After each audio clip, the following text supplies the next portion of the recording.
Yeah. I'm a pouches guy though. Love the Have you pouch. ever? Oh yeah, I hate dip. It gets me sick. Oh, you've done it. You just don't like it. Ugh. Have you ever smoked a cigarette? Oh yeah. Yeah. When I drink, I smoke cigarettes. Really? Not now, but I have in my life. Disgusting. Really? Yeah. Oh man, we got to get together. Not in this lifetime. Need to cash some tickets today. Hey, good morning, friends. What's going on? Welcome to the Stochastic.com NFL Deeper Dive Sunday morning NFL Week 15. This is throwing me off, honestly. Like the yesterday having football all day on a Saturday, kind of you feel the same way? I really do. Like, I feel like I already used up my sweat equity. I don't have anything left. Like, how am I supposed to sweat my lineups? I already depleted myself yesterday. Oh, that's good because I have zero sweat equity expired at this point. Okay, that's nice. There was no sweat for me yesterday. I was sweating all sorts of shit. The bowl games, MMA, NFL, college basketball, soccer in the morning. There was all sorts of shenanigans yesterday. Yeah. The only sweat I had was my daughter freaking out at the mall because she saw Santa, and not a good freak out, like a get me away from this freak type That's of smart. freak out. Yeah, I mean, look, I'd rather her instincts be such as that instead of going up and hugging him, right? Yeah, I mean, I'm not a big fan of Santa. Yeah. No, in life he's good, but if I didn't know what the hell was going on, I would be skeptical. Yeah. Anyway, like I was saying, yeah, right. Oh, for sure. Yeah. Like, what Especially are we doing? Like, what? fact remains is we've got 10 games today and a pretty fun slate. Hopefully you guys had a good day yesterday. Now we're on to basically the end of week 15. Next week's Christmas Eve Sunday slate. Christmas Day games, 3 of them. So we got a lot, man. We got a lot to get into. Carrie said, "Can we sit on your lap, Loppy?" I mean, is Carrie a dude? Hmm, I don't My know. assumption is yes, It because he's still watching. seems, yeah, mall Santas, Yeah, mall Santas are sketchy. He was sketch. coughing up along with these 2 kids on his lap, and I was like, I Yeah, look what at do my you wife. want? I You was want like, the vid for Christmas? Very yeah. nice, kids. I looked at Beautiful. my wife. I was like, I'm not gonna force her. Straight. I was like, don't worry about it. I'm not gonna force her to do this. So anyway, let's make it. Let's make it happen. Let's make this happen. But before we do, listen, chat's already coming in hot. Absolutely love it from Andy, from a bunch of other guys. Atone for your sin. It is a Sunday morning. There is only one thing to do, Ben, and that is to take 1 single second, atone for your sins, and hit that thumbs up and subscribe. So I do want to say this real quick before we dive into the 10 games here. It's going to be tough because we don't have likes built in because we're the first show today. So when I say that we may not even hit 500, I say that with the caveat that we didn't have that built in. So before everyone gets crazy, I just want to point that out. Yeah, We're starting from zero. I So knew you were gonna. it's a totally different ball game I knew you were gonna say that. because it's true. I knew Just you like were gonna mall say that. Santas. I knew you were gonna say that. He said Lavi can't pronounce my name. Kamani, right? Kamani, right? That's what I would say. I would assume I could pronounce it. I just saw 5 different people say it. Kamani. It's the last name I have trouble with, Kamani. It's the last name I'm struggling with. Anyway, hit that thumbs up, subscribe to the channel. I'll say this much. I think the people rally for us today as they always do. And I think we hit 800. That's doubtful, but you know what? It's a long show. Let's see what we can muster up. I do like the slate. I will say that a lot of ugly games, and then a couple real good games to kind of round us out at the end here. Yeah, man. So we've hit 200 likes, and I will stop asking until later, but I trust you guys will get us there because you are the best. Even if you make us sweat, that's all right. It helps us. It goes a long way. Subscribe to the channel, all that good stuff. Let's make it happen. All right. First up, Kansas City. And of course, Live Before Lock coming up after this. So don't go anywhere. They'll take you all the way up to 1 p.m. Lock, Matt Gajewski, Eric Lindquist. We got the normal crew today, Jordan, right? For Live Before Lock. All right, cool. So let's talk Kansas City and New England. Kansas City 8.5-point favorites. This to me, I mentioned this earlier in the week. This to me feels like one of those games where like Kansas City could cover and the final score is 17-7, Ben. Like that's kind of how it feels. It's still a Bill Belichick defense. It's in Foxborough, 37-point total. No Isaiah Pacheco, but no Ramondre Stevenson. Juju's not expected to play for whatever that's worth. Devontae Parker, Tyquan Thornton. I'm giving you guys everything here, even if you're wondering why, just because. They're both expected to play. But it honestly feels like one of those games where Kansas City scrapes by, but their defense holds up.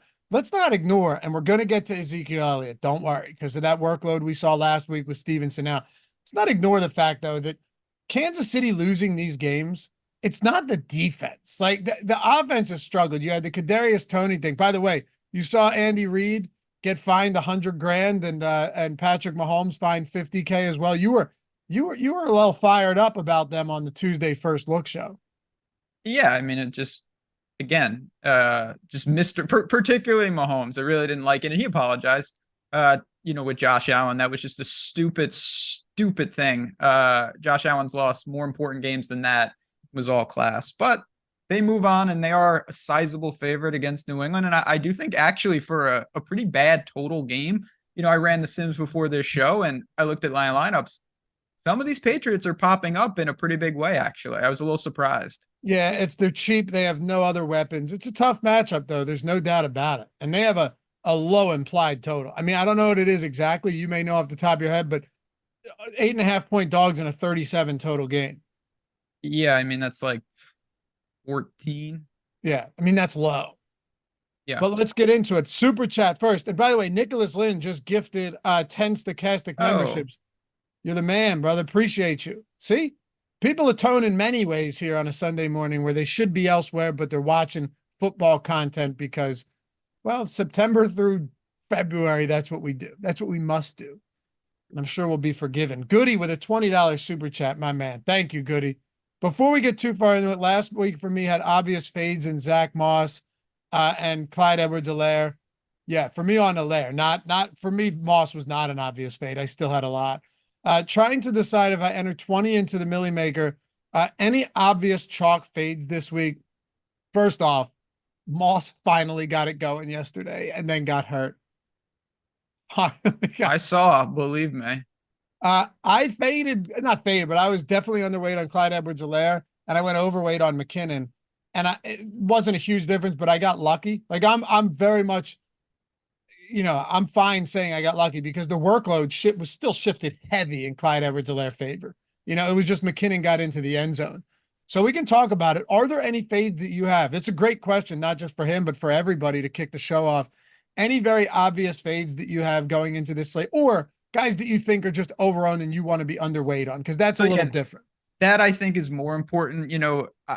When you hear the word fade, it's like, wait, you're not playing. I want to be clear. Like when someone's 25 or 30% owned, unless you're really making an aggressive stand, you can accomplish a lot by having 10% of them, 5% of them. You don't need to go stone zero. There are two guys up top right now, just looking at our ownership, that I'm a little surprised are as popular as I'm seeing. One is Antonio Gibson. I understand the situation. I understand that's a really good game, but I don't think it's just a given that he consolidates all of the work. And I'm not sure you need that, but you do have Rodriguez, and I want to see exactly how that breaks down. And then the second for me is Trey McBride, who's awesome. I'm a big fan of him, but the price is up, and it's still the Niners. Like, this is a guy that I do think can have a quality game, but he's a pretty lofty price tag, and he's pushing upwards of 20% right now. So those are two guys. Not saying I'm just crossing them off, but I'm a little skeptical if they do come in around that ownership. Okay. So who are the two? You said Gibson and McBride are two guys that I need to dig in a little more on because I was surprised to see them as popular as they were. And I just look at this slate. Gibson right now is pushing 20%, and yet Zeke, White, Kyron, and Christian McCaffrey are all expected to be more popular. So I'm really interested to see the opportunity cost at running back on this slate. Zeke is the one that scares me the most, if we're being honest. And as always, Goody with perfect super chat Yeah. etiquette, right? Because this ties straight into it. I get it. I would assume I'm still going to have a good amount of Ezekiel Elliott, but he's not the same price he was last week. There's still opportunity cost with Zeke this week, right? He's almost a 6K running back. So you're banking not primarily, but entirely on his workload, right? And we saw 30 opportunities last game in a spot where they played with the lead, right? They played with the lead. They got out to an early lead on Thursday Night Football against Pittsburgh. He had 22 attempts, 8 targets. I mean, you're banking entirely on volume, which, to be fair, I think is okay. That's why we played Zach Moss at 4,600, why we played Zach Moss at 5,800. All of the opportunity for Moss was there, and we saw it materialize early in yesterday's game, and then he got hurt, right? You see what those other running backs did, Goodson and Trey Sermon? They racked up like 160 total yards on the ground. It was crazy, but it is what it is. Elliott at almost 6K, the only one that I was a little bit bearish on. Here's the thing, though. When we looked at projections earlier in the week, ownership-wise, he was a lot more popular. Now he's 20%, which isn't that high given what we saw in the workload. We had him like 35% earlier in the week. Yeah, and again, this is the fascinating thing. They can't all be 30% owned. That's just not going to work. So I really want to decipher what we're seeing. And, I want to be clear. I don't think there's if one of these guys was pushing like 50% ownership, I might say, I'm going to just roll the dice.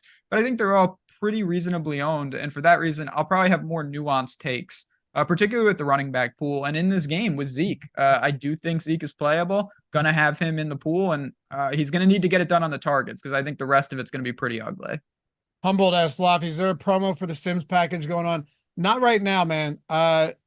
Not right now, but you can always do a week too. And then, maybe a promo pops up, but links in the description to the Sims tool, Sims Max or Sim Data, weekly or monthly, whichever one you want, is down there. So right now, no, unfortunately, we don't have a promo, but they do pop up from time to time. It's just a matter of like, do you want to wait or get in on it because there's only so much football left to go. Plus next week, you've got a ton of different slates, which is big, like a ton of slates coming up for NFL that you can maximize if you took advantage of like a weekly Sims package. That's what I always say. Like, do it when if you're trying to do a week and test it out, do it when you've got a ton of slates, a ton of showdowns, a 3-game Monday slate on Christmas Day. Okay, then let me hold your feet to the fire here. What are you doing with Zeke then? What are you doing with Zeke in a tough matchup with a very low total, but the catch 22 coming off a 30 opportunity, 29 touch game? Yeah, again, volume can really mask efficiency or lack thereof.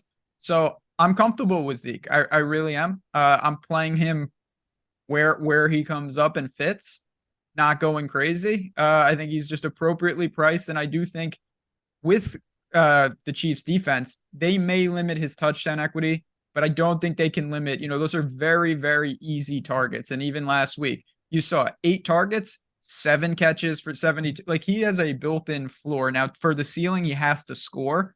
And I think he can do that. But 140 total yards from scrimmage, it's there. It's not a plug and play, but Zeke, I got bigger problems than him on this slate. I'll say that. Jordan, who was on the NFL show yesterday?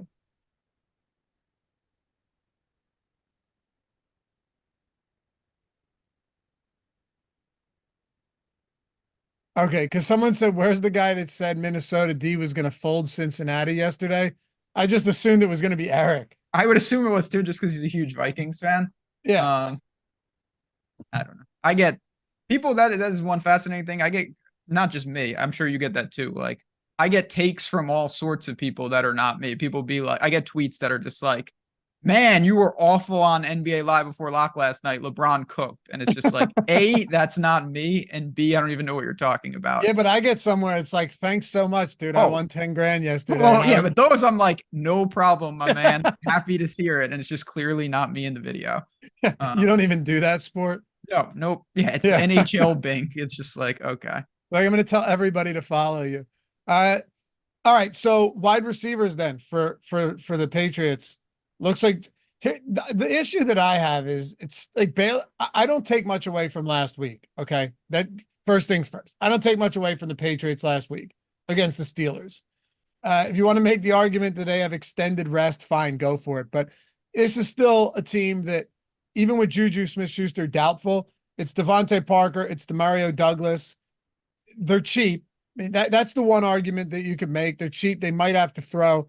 But with how bad Kansas City's offense has been, would you be shocked if this is just one of those ugly games where there just isn't a ton offensively? Again, they're all under 4K. Douglas is 3,900, Parker's 3,500, Juju's not expected to play. So you would think that a lot of the targets are concentrated between Douglas and Parker, but they're on a Patriots offense that has stalled out more times than they haven't. Yeah, again, it's kind of speaking to both sides, but I'd be shocked if the Patriots are just completely unable to generate anything. No, but at the same time, and you know, I know you guys see it on the screen, like the Sims are saying there is some potential value, particularly with these pay down guys. And I'll go to Demario Douglas.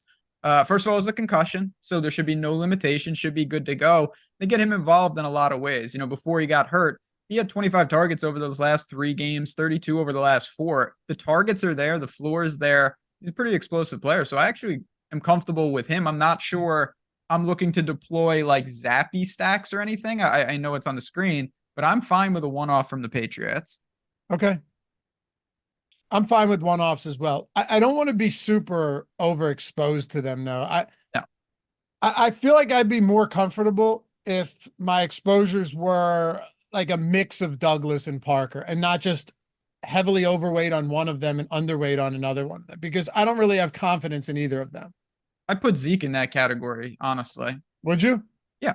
Just like, I don't want to get crazy, but I would like some exposure to these guys because I think game script, and as much as I respect the Chiefs defense, I don't think this is a game where the Patriots have like 100 yards of total offense by any stretch. I think they can move the ball. It's just not an ideal matchup. Yeah. I think the touchdown equity here is very low still, though.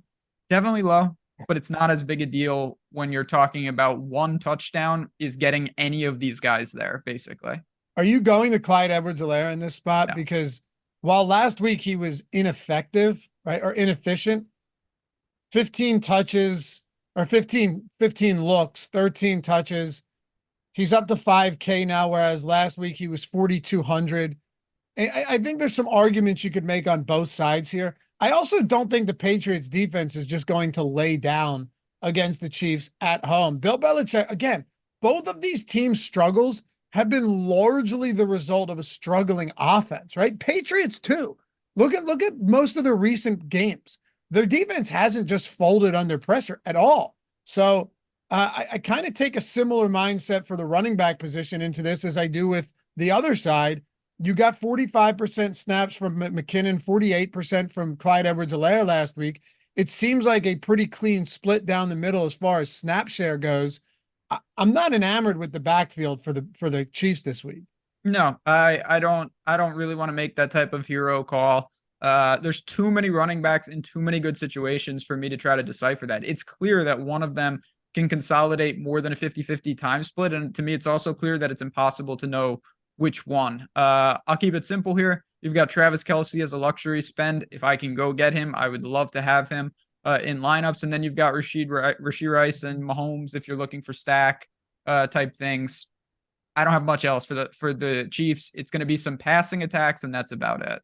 I'm currently getting the 10% Travis Kelce. I'll probably be right around that. Yeah. Let me actually let me see if I go by team in the Sims. And Jordan, you can do the same with Kansas City. Yeah, I'm getting 10% Kelce, 5% Rice, 5% Mahomes. So my guess is that I have some Kelce solo lineups, and then everything else is just Mahomes with Kelce and Rice. Yeah. And I'm fine with that. It can absolutely work. It still is a lot. You know, you're in the Rams stack territory in terms of salary allocation. So it's not the easiest build, even though I totally agree it can be very effective. I do like the Rams a lot better too. Yes. All right. Anybody else from this game? I know we spent a lot of time on it, but nope. All right. Next up, let's talk New York Jets, Miami Dolphins. Oh. Despite what some Twitter doctors may say, just like officially ruling guys in or out on Thursday without any injury reports, or was that Wednesday? You know what I'm talking about. like just officially being like, he's in, these guys are out, these guys are questionable. When all of the guys in or out were still questionable. Tyreek Hill it seems like, appears to be, unless you've seen something that I haven't been, appears to be a legitimate game time decision right now. It does seem that way. Again, I'm just completely guessing. I think he's going to play, but I have not seen clarification. So here's my problem is I think he's going to play. I think he has a good shot of playing, but I'm not convinced he's going to be close to 100%. And now you're going up against a really good secondary. Yeah. I mean, it was on this very show. I was all on the Jets last week. I thought they had a real chance to play well against Houston. They played great. I think they have a chance to play well against Miami here. I'm not looking to mess around a ton with the Jets defense. They're not the problem. Obviously, they've never been the problem. Cameron Wolf said that he heard early optimism from one source on Hill as he chases 2,000 yards. Yeah, that's the thing here. I feel like if he wasn't chasing 2,000 yards, he wouldn't play today. I'm serious. I think some of this is about. I'm serious. That's disturbing because they need when they're in somewhere cold in a month, they're going to be wishing that they were worried about more important things. Yeah, I'm just saying. I know. They're leaving it up to him, is what I'm saying. Yeah. Like, do you think he'll be at full capacity? That's I honestly could see them playing him fewer snaps than he usually plays. So the tricky part about this, and in some ways maybe it's not tricky, it's actually easier, is that even if he was at 110%, he's almost $10,000 against the Jets defense. I don't think I really wanted to do that to begin with. Yeah, I guess not. I mean, the question would be, though, if he doesn't play, then what are we doing with the rest of this offense? And we saw how dysfunctional they were with Tyreek Hill off the field last week in that insane loss to the Tennessee Titans. Yeah, I mean, naturally, part of me logically says, well, Waddle's going to be like crazy busy, but against a good defense, sometimes that's even worse. Like, it just means that you're drawing even more of the elite defenders on this. And then there are other pay down options on other teams in terms of if you want to go to like Wilson or something. So I'm not really looking to get to the Dolphins. They're at home and they're an explosive offense. I just really don't want to mess around with it. Certainly, if the weather is even remotely similar to what we saw yesterday in Florida, it's going to make it even worse in terms of just disgusting rain and wind and all that stuff. But this is almost a true cross-off game for me. Okay. Yeah, the wind there is actually supposed to be pretty rough. It's just not a good game environment. It's not. You're crossing. Okay. I have tepid interest in Breece Hall just because of how insanely involved he's been in the passing game. The problem is that you need it through the passing game, and that kind of sucks for a guy at that price, right? I don't hate it. Garrett Wilson is the other guy. You and I talked about him on Tuesday. I think we probably soured a little bit just given the playing conditions here, right? 36.5 point total. He's just one of those guys that when Zach Wilson's out there, he's targeting him literally double-digit times almost every single game that they play. Does the game environment and the wind, someone said they're at the game and the wind is swirling 30 miles per hour. I don't know if they clocked that, but does that take you off some of these guys, or is it just you don't like the game in general? I don't like the game in general. I do think, like anything, we're talking about price point, opportunity cost, and all those things. Getting to Garrett Wilson in not optimal conditions, his room for success is a lot different. He's almost like he's like 60% of Tyreek's salary. So it's just different. And I'm fine getting to Wilson more as a one-off than anything else. I don't think you need to get there, but he's in that conversation in the mid to upper fives. And, even the super chat, I know is somewhat of a joke from Michael, and we appreciate it. He was saying like Tyreek could score a 65-yard pass and check out, and then you're like, it's going to need a full 4 quarters from a guy at that price point. You can't just say, oh, well, he might have a semi-effective game and he gets there. That's not going to happen at nearly 10,000. No, you're right. I have one more thing, though, that we have to at least consider here in this game. I know you're talking about it being a cross-off, but if Devon Achane is out, I think you have to at least consider Raheem Mostert, because especially if you're talking, unfavorable passing conditions, I know it's not the easiest matchup, but you're still 8-point favorites at home. I think Raheem Mostert has to be somebody that comes strongly into consideration. Yeah, I agree with that. Certainly he would consolidate. I don't want to say consolidate all of it because I do think that Wilson will play a role in the backfield. But the price would be right. The usage would be there. I still think it's a just garbage matchup. But that would be something, I'd be very interested to see how much in the sims and the tools does that affect things if HN is ruled out. Yeah, I don't even know if I'd care about matchup at this stage of the game just because Mostert already gets a lot of work. Let's not forget, he has 20 plus rushing attempts in 3 of his last 4. And I think you'd see him a little bit more involved in the passing game if HN is out too. Yeah. And as much as I respect the Jets defense and any defense, like in Miami's offense, I really respect. Like they're going to put up points. They're a good team at home. They're supposed to score today. It's just, this is not when you're playing Washington, it's a little different. Yeah. Oh, absolutely. But yeah, if HN is out, I like Mostert quite a bit. Okay. We'll still pay attention to see what's going on with Tyreek Hill. That's a big deal. Big deal. And then on the other side, Breece Hall 7%. I don't mind being around the field on a guy like Breece Hall. I really don't. I'm fine. I know you're not a fan, but yeah, I'm again. Can he be in the portfolio? I think that's completely fine. Am I looking to target him? No, I'm not. I'd rather play Wilson on the Jets before I played Hall. Okay. Let's talk about the Giants and the New Orleans Saints. 5-point spread in this game. Giants are 5-point dogs, 39.5-point total. I saw a report right before we got started that Chris Olave is more towards doubtful.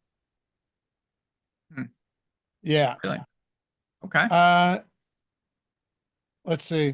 Yeah, no, I'm seeing it. That's I don't know. Why the Saints are on these slates is beyond me. Adam just retweeted something from Jeff Darlington saying Tyreek Hill doesn't have a noticeable limp.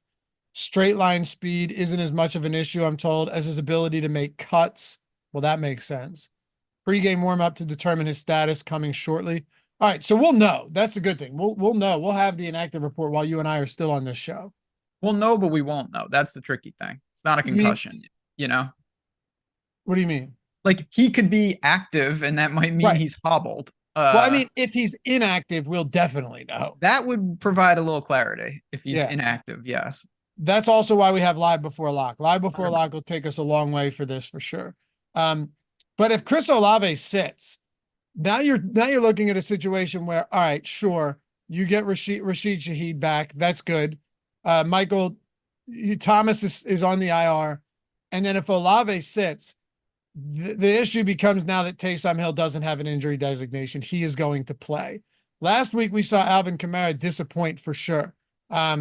He scored, but it was an underwhelming game and a pretty good ground matchup against Carolina. What if Olave sits here against the Giants at home in the dome, knowing that Rashid is back, Thomas is on the IR, and Olave could be out? How do you analyze a team like this now? Because it feels like every week they're just shuffling the deck, right? Like every week there's a new 1 or 2 guys out and the other 2 guys that were out come back. It's a big mess. It's very difficult to decipher because normally you're not shuffling your quarterback potentially like this. Yeah. And, with Taysom Hill, he's such a weird gadget player. The other part of it, and again, I'm kind of, I don't know, maybe drawing some unfair conclusions, but like if Olave sits, Shaheed isn't the type of receiver where it's like, oh, he's just like a possession receiver. They'll pepper him with 15 targets. Like he's still a home run threat by nature. So I don't know what they're going to do. I do think this makes Kamara a little more interesting, not just because of that situation, just because our top 5 projected highest owned players right now are all running backs, and Alvin Kamara is not one of them. So just by that logic, he's not going to be crazy popular this week. And anytime you've got a Kamara that's getting lost a little bit, I have some interest there. So I guess then the question becomes like, are you okay getting to Alvin Kamara which would mean you're likely getting away from Christian McCaffrey, and doesn't mean you can't play them together, but it'd be real tough because if you do, then you're not getting to Lamb or Diggs in a 50+ total game, right? Or Kyron. Or Kyron Williams, harder to pay up at quarterback. Again, you can do it, but you're going to have casualties. Like you can't play everybody. So Alvin Kamara now is one of those guys that I don't think is high on the list of priorities. But if Olave sits, knowing that we have a healthy Derek Carr, how much he has targeted Alvin Kamara in the past, look, you can say what you want about Tommy DeVito, but you're still not going up against a great offense for the, New York Giants. Still a good defense for the Saints. Could be a heavy volume game for Kamara, both on dump offs and on the ground. Where would you kind of prioritize him among the rest of the top tier plays? That's the easiest way to look at this. Otherwise, we're not doing anybody any favors. Yeah, I still think that the nice thing, he doesn't have to be on that level in terms of allocation, because you can get healthy, and we'll see how things update, but if you have 15% or 20% Alvin Kamara, I think you have a pretty sizable position. That's not the case with some of these other guys that we're talking about. So by no stretch am I going to overhaul everything with Kamara, but bump him up a little bit and say, you know what? If he goes crazy, it's a benefit, not just for obviously rostering him. You mentioned the chances that people are able to get him with those other players is so minimal that you're really isolating those points across the slate. So I'm fine with it. I really would be more comfortable if Olave sat, though. I don't know if I want to mess around with this too much if he's in. The only other thing that sucks, Trip pointed out, Kamara is splitting reps. Yeah, that sucked last week because you had 54% of snaps for Kamara, 44% for Jamal Williams. And you know what happened? Taysom Hill was out, and then they just gave a bunch of those carries to Jamal Williams instead of instead of allocating the bulk of the missing opportunities from Taysom Hill to Kamara. Like, that's what I was hoping would happen, where he'd see maybe not all of them, but more of them. And it didn't really come to fruition. No, I will say, and I don't know, but it was a 28-6 game. Yeah, the Panthers offense is trash. Like, if this is a little more competitive, maybe that is a little skewed in Kamara's favor. Right. Because then Kamara gets involved a lot more in the passing. They did not need to use him at all in the passing game last week. And that's what we need. Yeah. 5 targets for Kamara is like 20 for anybody else, so. Yeah, we need a lot more in the passing game. So let's say Olave sits then. How do you play this Saints team? It's still going to be very lightly owned. I might take some stabs with Shaheed, and I might take some shots with Kamara, and that's about it. If you wanted to go to Taysom Hill, I don't think it's the craziest thing in the world. I would be honest, unless the sim is jamming that, I don't see a reason why I'm going to do it. I'd have no issues with Shaheed. I don't think I go to like an A.T. Perry or something like that, though. No. If Shaheed was still out, then I think we could do that with Olave out as well. But if Olave's out, I'm saying, then you could. But I still don't really have much incentive to get down there on a slate like this. Now, on the other side of this game, though, you've got just a mess of receivers, some of whom are going to get some ownership, or at least we're going to get some of them in the Sims tool. And I'm talking about the New York Giants wide receivers, Ben. Wan'Dale Robinson, it's not a great matchup, but look, he's involved. He's the type of guy that you're not expecting any deep opportunities here. You're hoping he racks up the PPR points on a site like DraftKings that is full point PPR. That is certainly helpful. He's going to play a lot of snaps. The problem is the target share, while it's become a little bit more condensed over the past couple of weeks for the Giants, it's kind of been all over the place, man. Going into last week, there wasn't a single player with Tommy DeVito starting that had more than an 18% target share. So if you think it's going to be Wan'Dale Robinson, you're getting him at a good price. If you think Jalen Hyatt gets some opportunities on the deep ball, then obviously that's going to help you out. Darius Slayton, also Darren Waller's expected back. So that adds another wrinkle into this. But Slayton played 93% of snaps last week. Wan'Dale Robinson, 80%. Hyatt, 64. Hodgins, 36. And then you had Bellinger play 89, but he's not a featured guy in the passing game. What are you doing with the passing options? Yeah, it is a tricky situation. In some ways, I think it's kind of similar to the Patriots, where I don't trust the offense, but I don't think we can ignore them either. And Goody mentioned on the super chat, a lot of these guys, particularly Wan'Dale, going to get a lot of them. And I get it. I am pretty comfortable with him just because, I think it's more a ceiling issue than a floor. His targets are highly convertible. They can get him involved. It's a gadget type player. And you don't need that much at 3,700. He had a couple carries last week. It looks like, if you can get 8 to 10 opportunities, you're going to be just fine. And if he breaks one, you're going to be in business. I think the trickier thing for me is, once again, at running back, like, is Saquon in the Kamara bucket of against the grain, I'm going to be a little different? Or is he in the just outside looking in, there's so many good spots for these guys, I can't allocate it. He's sub 10% ownership. And I think most people, when they look to the Giants, are going to look to the pay down wide receivers. And that could be an interesting way if you think this offense finds something.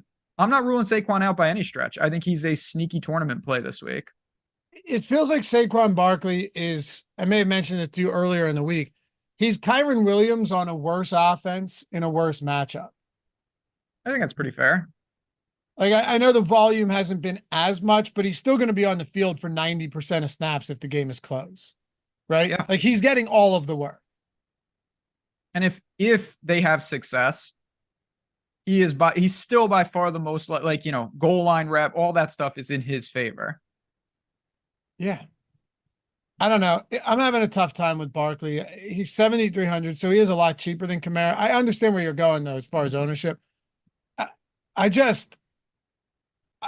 I like Kyren Williams so much this week. That's the tricky part. Right? I mean, it's tough. But Barkley, what's his ownership coming in at? 6%. 6%. And Kyren coming in at, like, not to say you can't play both of them. No. Kyren coming in around 20, right? No, 32. This is what I'm saying. This is always the balance. Like, why is Kyren Williams 4 times, 5 times as popular projected? Well, because he's in a much better spot.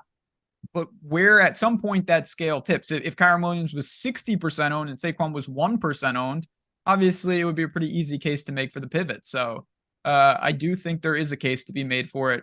I love Kyren Williams this week, just like everybody else, though. Yeah.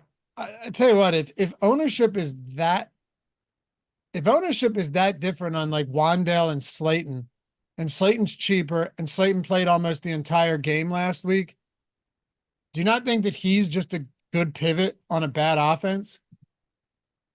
Totally, it's a totally different type of player. Like, Slayton is drawing towards, he's in the Alec Pierce, I need 2 or 3 catches probably. And if you get that, you might get a 100-yard bonus. Wandale would need 30 catches for a 100-yard bonus, but he's also not going to get bageled like Slayton has so many times this year. Yeah, it's a problem. I mean, the real answer is that none of them are good. No, I think Wandale is by far the safest. And I think he's, with his price point and his targets in terms of conversions, I think that he is by far the safest Giant. Yeah, safest, but, like, the ceiling on Wandale Robinson is Yes. concerning to me. No, that's the trade-off. Anything else from this game? Nope. I know a lot of people seem to be wanting to back the Giants in the betting streets, and I'm not saying I'm vehemently opposed to that. I don't think it's as easy as people are making it, though. I've seen a lot of people saying they want the 5 or 5.5. And you could have got it at 6 earlier in the week too. Yeah, the Giants are taking money. It seems like if it keeps going, I might pick up a position on the other side.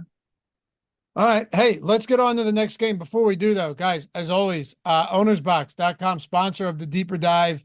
If you're not there yet, 34% filled today in the main contest, 15K up top, 34% filled. If nothing else, chase the overlay, man. I'd say it once, I say it a million different times.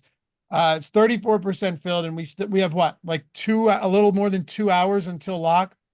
It's crazy. They simply haven't been filling. They have up to $500 first match deposit bonus when you sign up with the link in the description and in the chat. If you decide to do, I know a lot of you guys are already over there. You've been watching our shows all season. But if you're not, and you decide to do so, make sure 2 things: turn your ad blocker off, just because the pop-up. Turn your ad blocker off. You can turn it right back on. That'll take you there. And you don't need a promo code. The link is the same thing as a promo code. So if you're looking to take advantage of that sign-up bonus, you want to take advantage of this overlay, which we've seen pretty much every single week. And a little wrinkle into the mix. You want to get in on a little bit of super flex action where you don't have to worry about defense. You don't have to play defense. You can super flex, which, if you don't know what super flex is, you can play 2 quarterbacks in a spot like this. Now you don't have to. It could be any position you want. But if you wanted to play 2 quarterbacks in a lineup, that's what Superflex allows you to do. We've had some of our guys taking down big tournaments with this, using the Sims tool, even without the Sims tool. Guys that watch the show going, I never heard of OwnersBox until the past couple of months, couple of weeks. I threw some lineups in. I binked, whether it's Showdown or the main slate. We had a guy take down the 20K a few weeks ago. That's the way to do it, man. And as you put it all the time, if you had 32 teams in the NFL, and then if you had 27 teams in the NFL, but the same amount, 14 of them got into the playoffs, it's the same thing you're looking at with a format such as this when you're getting the overlay that you are. The money doesn't go anywhere, right? Like the payouts don't go anywhere, but you're playing against less people, yet the same amount of cash is available every single week. Yeah, that sums it up perfectly. There's just that's the concept of overlay, dead money and a bigger opportunity, a bigger piece of the pie for everyone that's willing to put their entries in. So an unsolved format, a fun format, and most importantly, in my opinion, a really way to potentially boost your bankroll and use that money in all sorts of different directions. So if you're not there yet, OwnersBox.com, link in the description and in the chat if you haven't checked it out yet. Let's talk about Atlanta and Carolina. So the Panthers here, 3-point dogs. I think they win today. Really? I don't buy in. I mean, Atlanta, there's no rhyme or reason for what they do. So I shouldn't even be surprised. I put it this way. I would back Carolina at +3 before I backed Atlanta at -3. Does Carolina only have 1 win? Yeah, they're terrible. They beat CJ Stroud and the Texans. And you can check the tape. Oh yeah, you were on Carolina. I have their lone win. So all right, so you're not feeling it this week? No, I'm not saying that. I'm saying you can join the exclusive club of predicting Carolina wins if they win here. So yeah, man, they're a bad football team. That offense is like, to say they're stagnant. Yeah, they're bad. Would be an understatement. They're terrible, dude. They're terrible. But and Atlanta last week. Yeah, thank God we looked up our Sims exposure on the deeper dive to Drake London, because I was like, yeah, I'm not a huge fan. And then I see it and then I start thinking through it because the Sims was giving us tons of Drake London. Stupid amounts. And I'm like, you know what? Maybe I'm more than willing to admit when I'm off base. And London ended up being a pretty critical piece in a lot of lineups. And then some. He was a huge piece of the puzzle last week. I don't think he'll be a huge piece of the puzzle this week. I don't. I'm not looking to chase that game. I'll keep it pretty simple. I don't have a lot of interest in Atlanta. I can always make a case for Bijan. I think if you're going to tell me he's going to get between 15 and 20 and change touches, I can make a case sub 7K. But I do think the Panthers are in a large and growing group of NFL teams that are garbage, but their defenses are not garbage. Like, this is not an easy test for Atlanta's offense. I don't think anyone can discount that. Look at the total in the game. I know. Yeah. What is it? 32.5? Yeah. And it's not like, oh, it's 32.5, but the Panthers are not getting their share. It's a 3-point spread. Yeah. So that's 17.5. Oh, it's truly gross. It's gross. Yeah. And that's okay. But from a DFS standpoint, I'm not necessarily sure how interested I am across the board. The one argument is Bijan Robinson. Carolina has been gutted on the ground. I know the defense hasn't been terrible, but they've allowed 20+ rushing touchdowns. I think 18 now after last week to opposing running backs. It sucks that Tyler Algier is still involved in this offense, but if he wasn't, Bijan Robinson's also a lot more expensive. He played 78% of snaps last week. What do we have ownership coming in out of Bijan? And Jordan, I assume you're doing so already. I'm going to give you the benefit of the doubt here. What is our exposure in the Sims to Bijan right now? Got him at 7. I will say he's around 7, give or take, % owned. Okay, so not a lot. I don't know, Ben. Maybe nasty. I'm crazy here. Bijan 6,800, maybe a little bit overpriced. I have some interest at that price point and that ownership. I do too. The weather is going to be nasty. There's no doubt about it. That is also baked into the total. That's part of the reason this total is so low already. So you're taking it at face value. Like, you don't want to add the weather in twice. The weather is already in there, but it's clear that the weather is going to play a factor. It's going to play a factor, but does that sometimes benefit opposing running backs? Yeah, I mean, it makes for a weird game. You know, people can break. I watched a game yesterday that had 11 fumbles in it in the bowl game. In Orlando, actually, it was a complete mess. And in that game, there were plays all over the place. Guys were fumbling, but guys are also breaking tackles going down the sidelines in the rain. So I get it from both sides. I think that you can add in a defense here and feel a little better about it, particularly for me, the Panthers defense. No problems with the Panthers defense at all. Falcons defense at 3,600, I think, is still in play. We saw the Falcons actually in a really good matchup a couple weeks ago. I think it was the Jets that they played.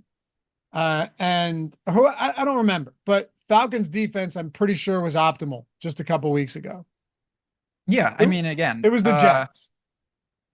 That's these defenses. I don't really spend a lot of time on defense, but anytime you have nasty weather, if you want to incorporate a defense, I get it. So looking at this game, just like kind of zooming out on it, the way I see it is, I guess, pretty simple. It's for me, and you can tell me where you stand here, because Mingo's getting a little bit of ownership. God, that sucked last week. That was frustrating, yeah. 9 targets, too. He's in the Slayton bucket, though. That's what I'm saying. Like, 9 targets doesn't mean anything. Doesn't mean anything at all. He needs 1,900. Or 2. What? Or 2 if he just happens to catch them. Like, you only need a couple. I don't mind the running backs, both sub 10%. Bijan Robinson, Chuba Hubbard, and then both defenses. That's pretty much where I'm landing on this game. That's all I got for you. Chuba's getting work. He's going to continue to get work. And I don't really worry about the matchup. It's more, again, like him or Zeke, him or Pay Up, him or Edwards. Like, there's a lot of other guys. There's a ton of other players, and we're going to get to them right now. What are you doing with Houston and Tennessee now that we know Case Keenum's starting? Nico Collins is doubtful. Noah Brown's probable. Tank Dell is done.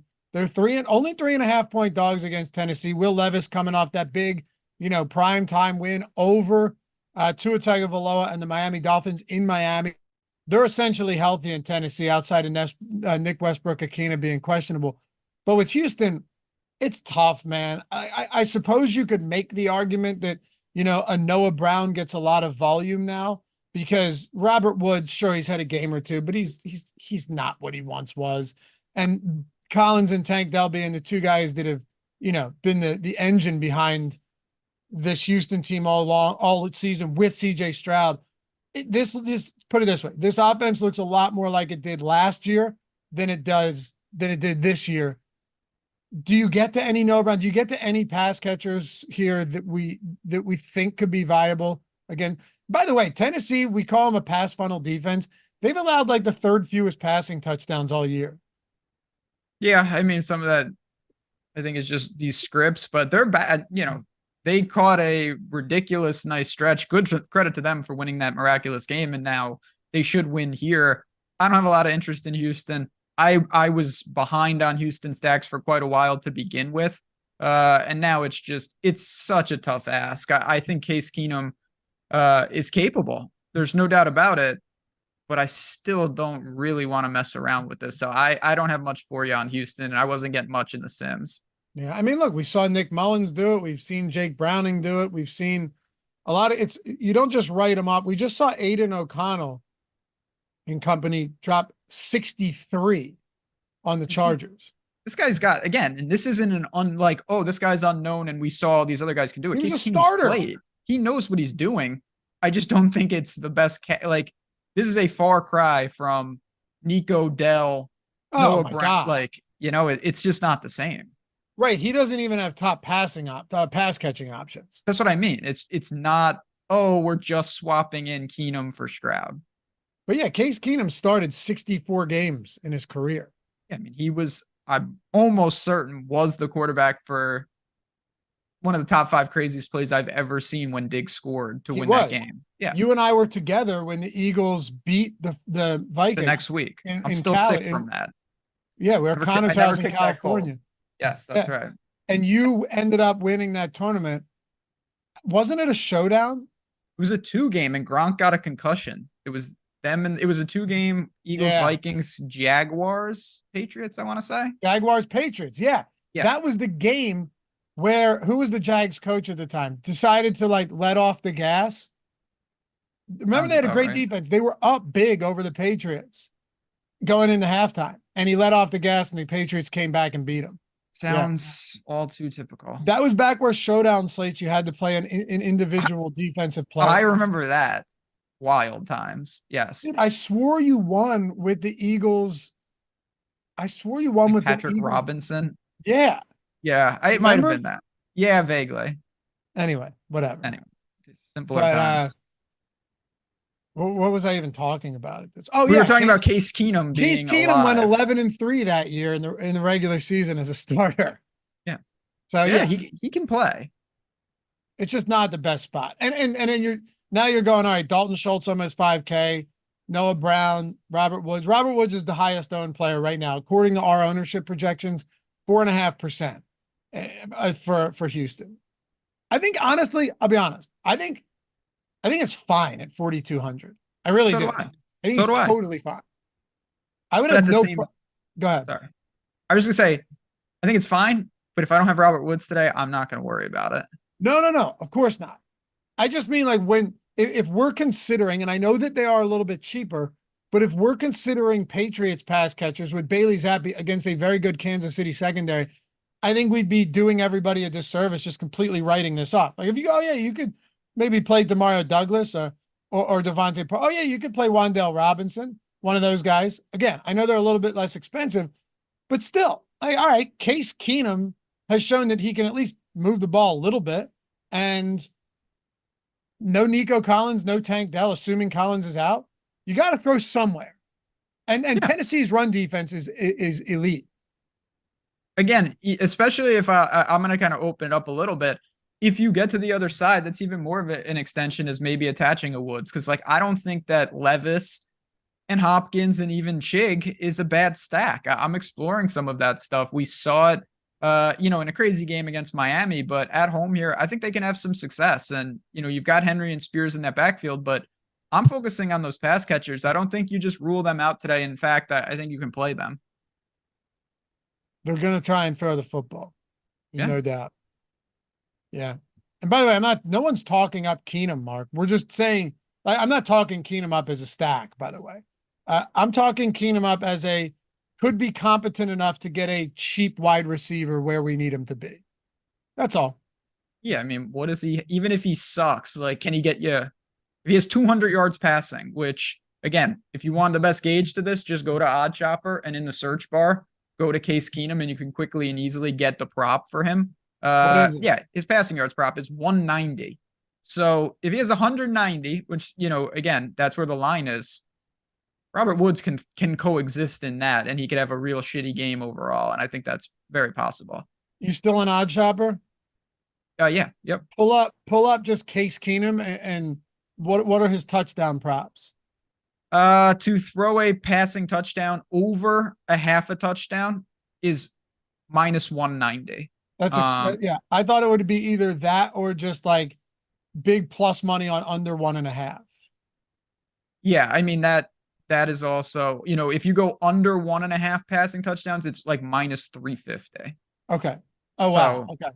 Yeah, but again, those are what books are lining them at. We're not going to go down that whole, that's what it's all about, finding those values. But those are good indications of at least what we can possibly expect. Good value on OddShopper too right now, man. You've been very excited about this. Oh, I'm excited. It's been fantastic.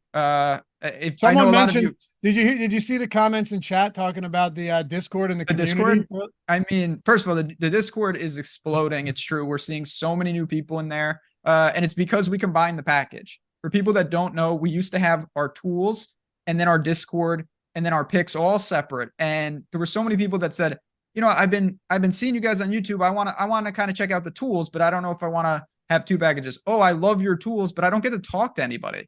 And we said, you know what? Let's just make it under one umbrella. The OddShopper premium package is everything you need, whether you're a professional bettor, a casual, whether you want to talk to people, just use the tools.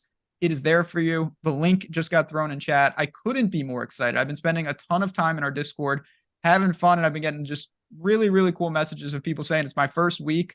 And not even, I'm rich now. No, definitely not. Just it's a cool group in here. I'm learning a lot. I'm having fun. And I like these tools. Yeah, and making money too. Yeah, of course. Yeah.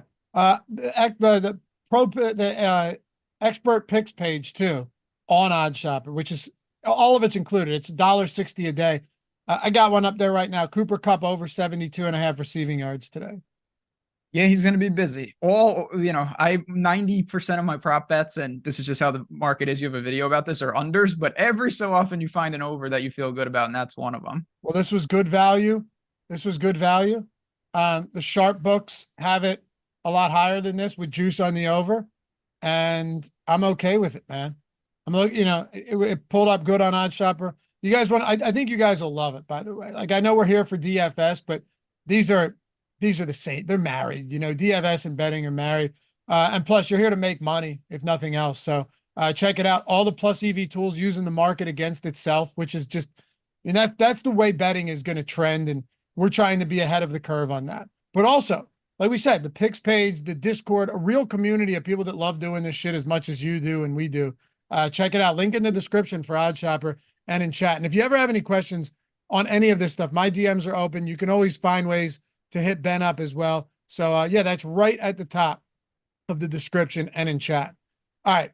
Where are we at here? We are on, oh yeah. So the Tennessee side, do you have any interest in going back to Henry? He has 3 straight games with multiple touchdowns.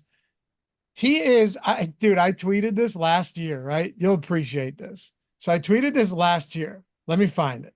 I could probably just do Loughy_D Texans Derrick Henry. Some of you guys will probably even remember this. All right, ready? This was from December 21st, 2022. So almost an exact calendar year ago. Derrick Henry has almost 1,000 rushing yards, 978 in his last 5 games against the Texans. Can you soak that in for a second? Yeah, that shouldn't be possible.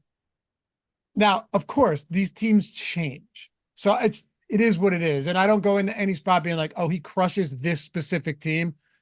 But Case Keenum at the helm, no CJ Stroud, Tank Dell, probably no Nico Collins. Tennessee at home, 3.5-point favorites. Ben, man, I'm telling you, I know Tajay Spears has been involved. It feels like a Derrick Henry game, man. It feels so much like a Derrick Henry game. It does. I really hope not. I'm not going to get there. I totally agree that he can. I'm more concerned about him ruining all the potential value on the Titans than him killing me by not playing him, because he's got 6 touchdowns in 3 games. But honestly, there's only 1 game in there where you really wanted to have him on a full slate. That's what's crazy. Not optimal in 2 of, like, a couple of those. He was not optimal with 2 touchdowns. That's what I mean. And I'm not sure. Yeah. Okay. Could he score again? Sure. But now you're getting ridiculous.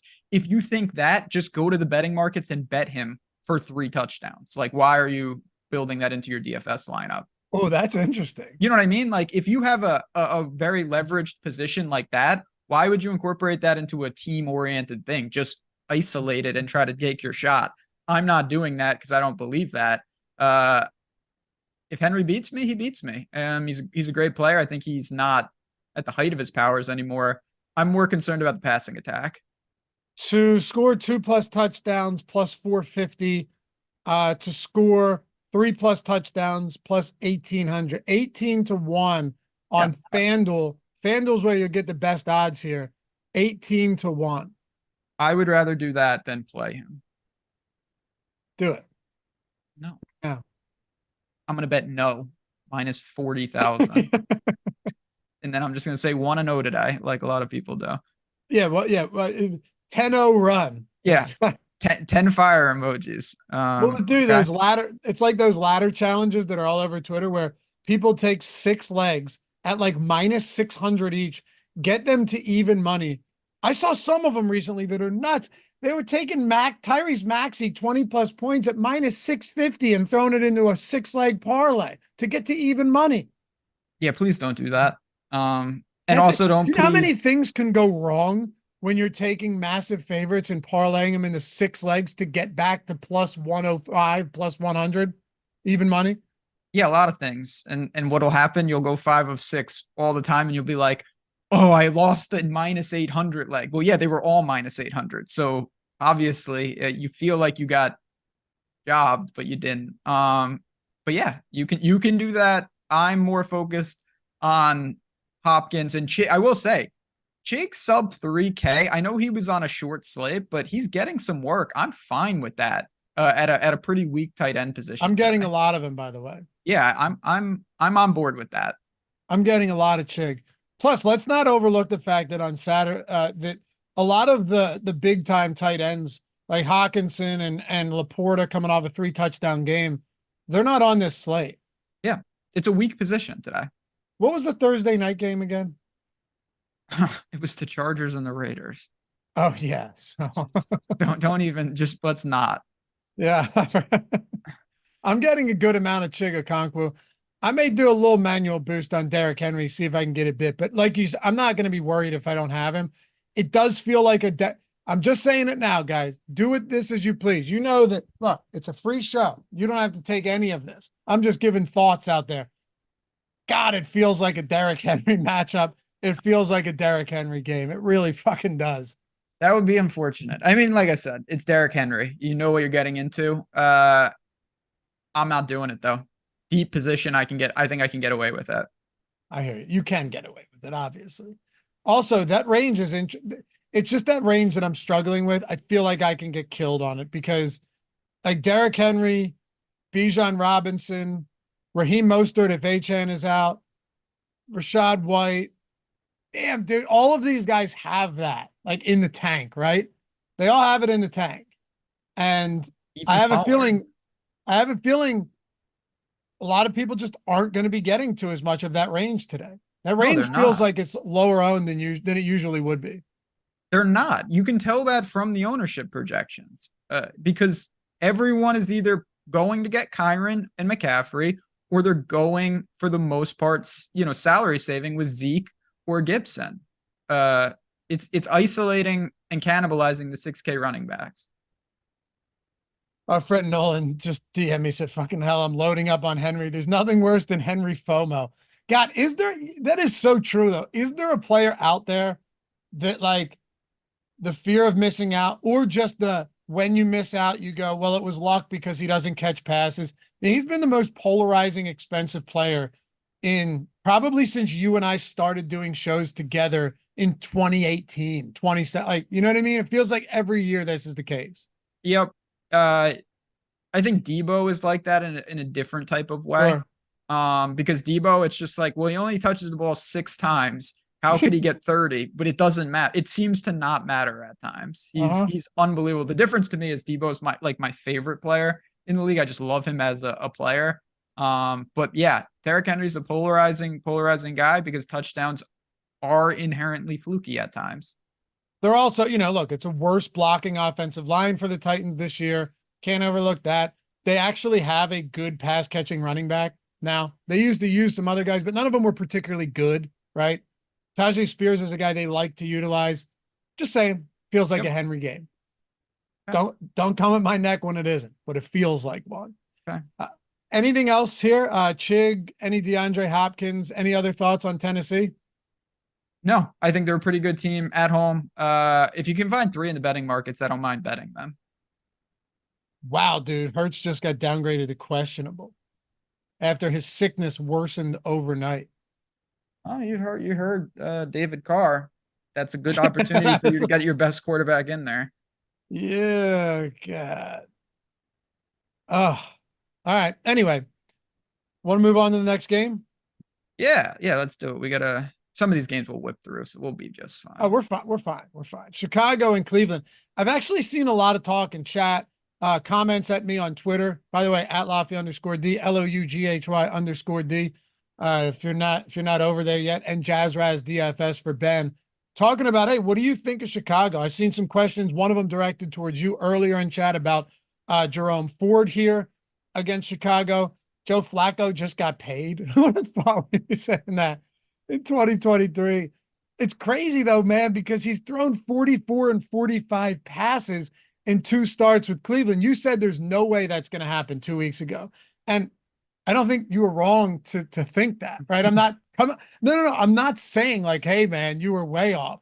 I'm saying the thought of him going out there and doing what he did with the first 3 weeks with the Jets last year before Zach Wilson came back when they were playing from a big deficit.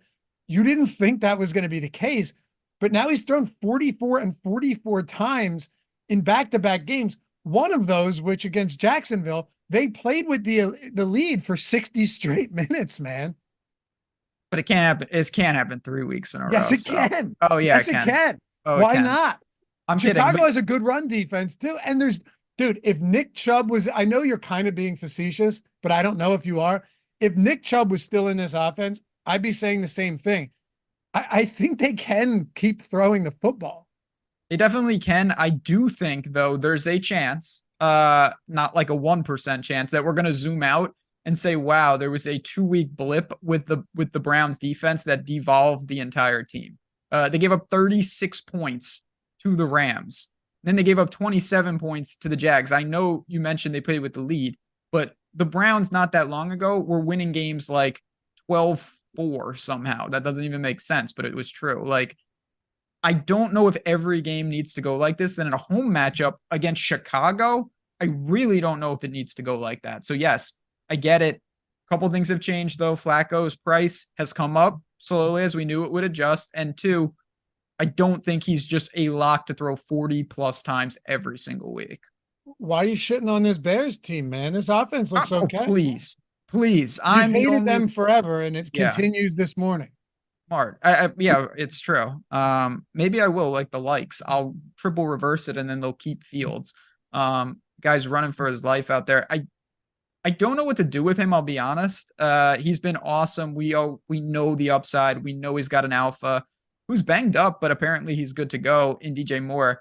I still really respect the Browns defense at home. I'm not messing around with the Bears too much today. Michael Hoff had a super chat. Thanks, Michael. Watch Tyreek Hill plays, catches a 65-yard pass, checks out, a swift kick in the DFS nuts.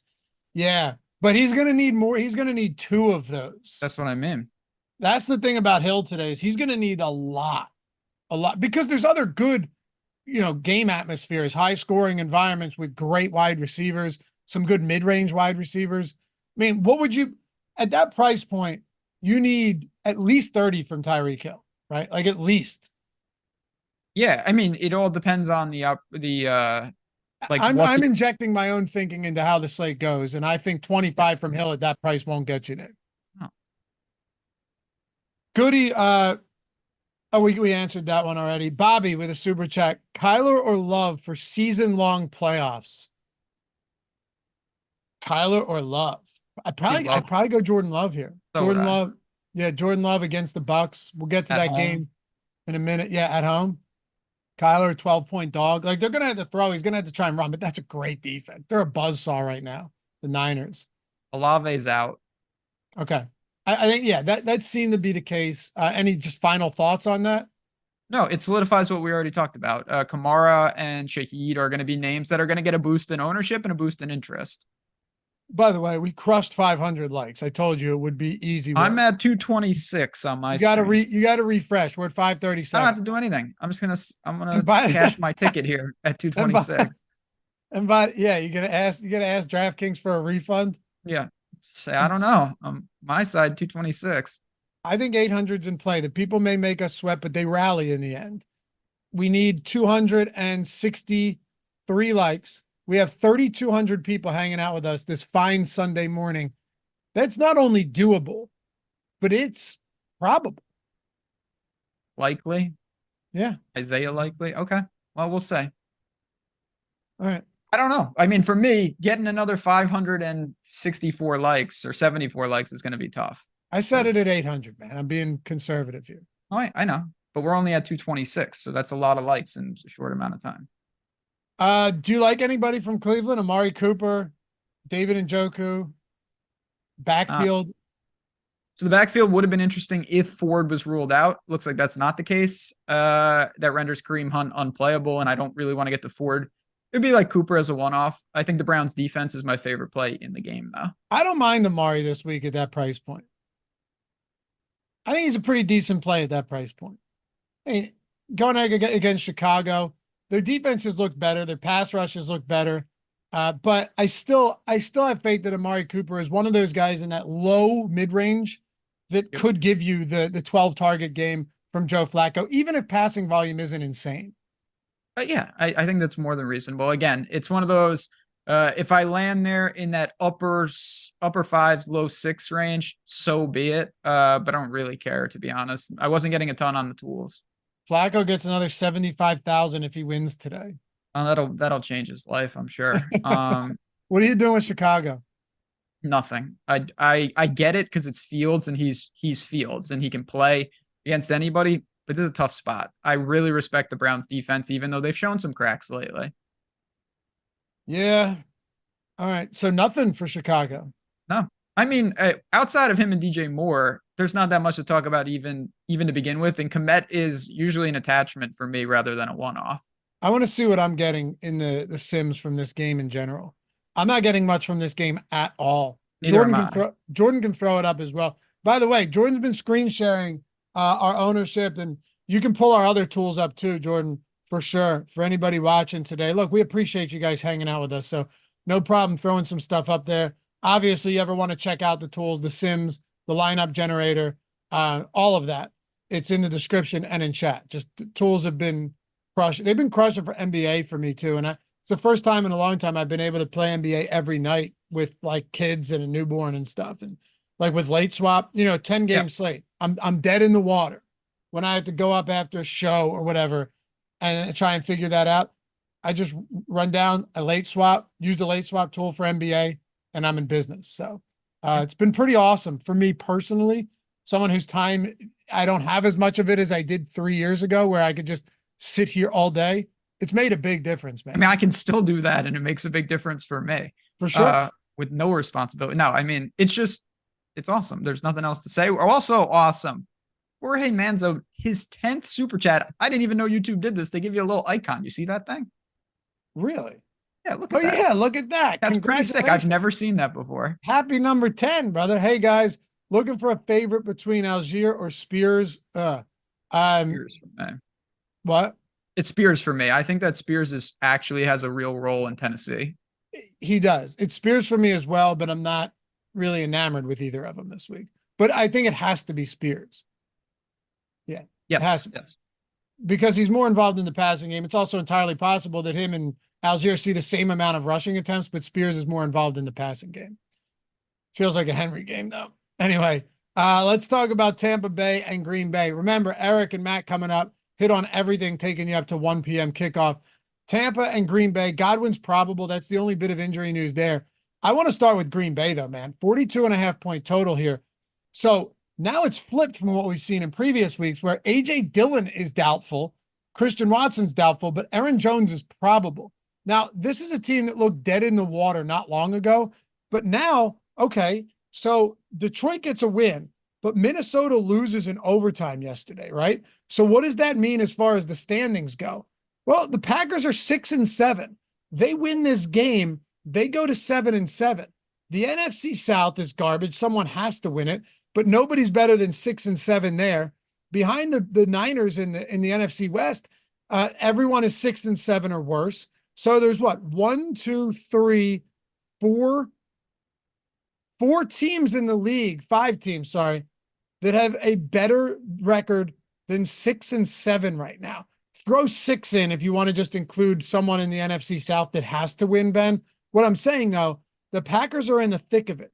So normally in a spot like this, I'd go, I'm not super, I don't know if Aaron Jones gets the work you would expect because he's been MCL strain, dealing with this knee stuff. Maybe Patrick Taylor gets more involved. Do you think, and I've been waiting to ask you this, it's possible that Jones is kind of thrust back into a heavy role because where they sit as far as the situation goes in the playoff race? Yeah, it's so jumbled on that side. I mean, it's seemingly like everybody is involved. I'm still a little skeptical of messing around with the Packers backfield. I'll keep it pretty short and sweet. I think you can do 2 things, or at least I'm planning to look at 2 different things for the Packers. One, you go to Jordan Love +1 or 2, and that would be Reed, Dubes, or Kraft at the tight end position and mix and match. Or you can go one off, and I think Reed would be the obvious guy They're getting him involved in a lot of different ways. Price is still right. So for me, that is the extent of the Packers. Okay. So how much exposure do you see yourself getting to this Packers team today then? I'd say Reed will be the most of anyone, and even so, not a ton. He's popular though. Like he's the most popular wide receiver right now.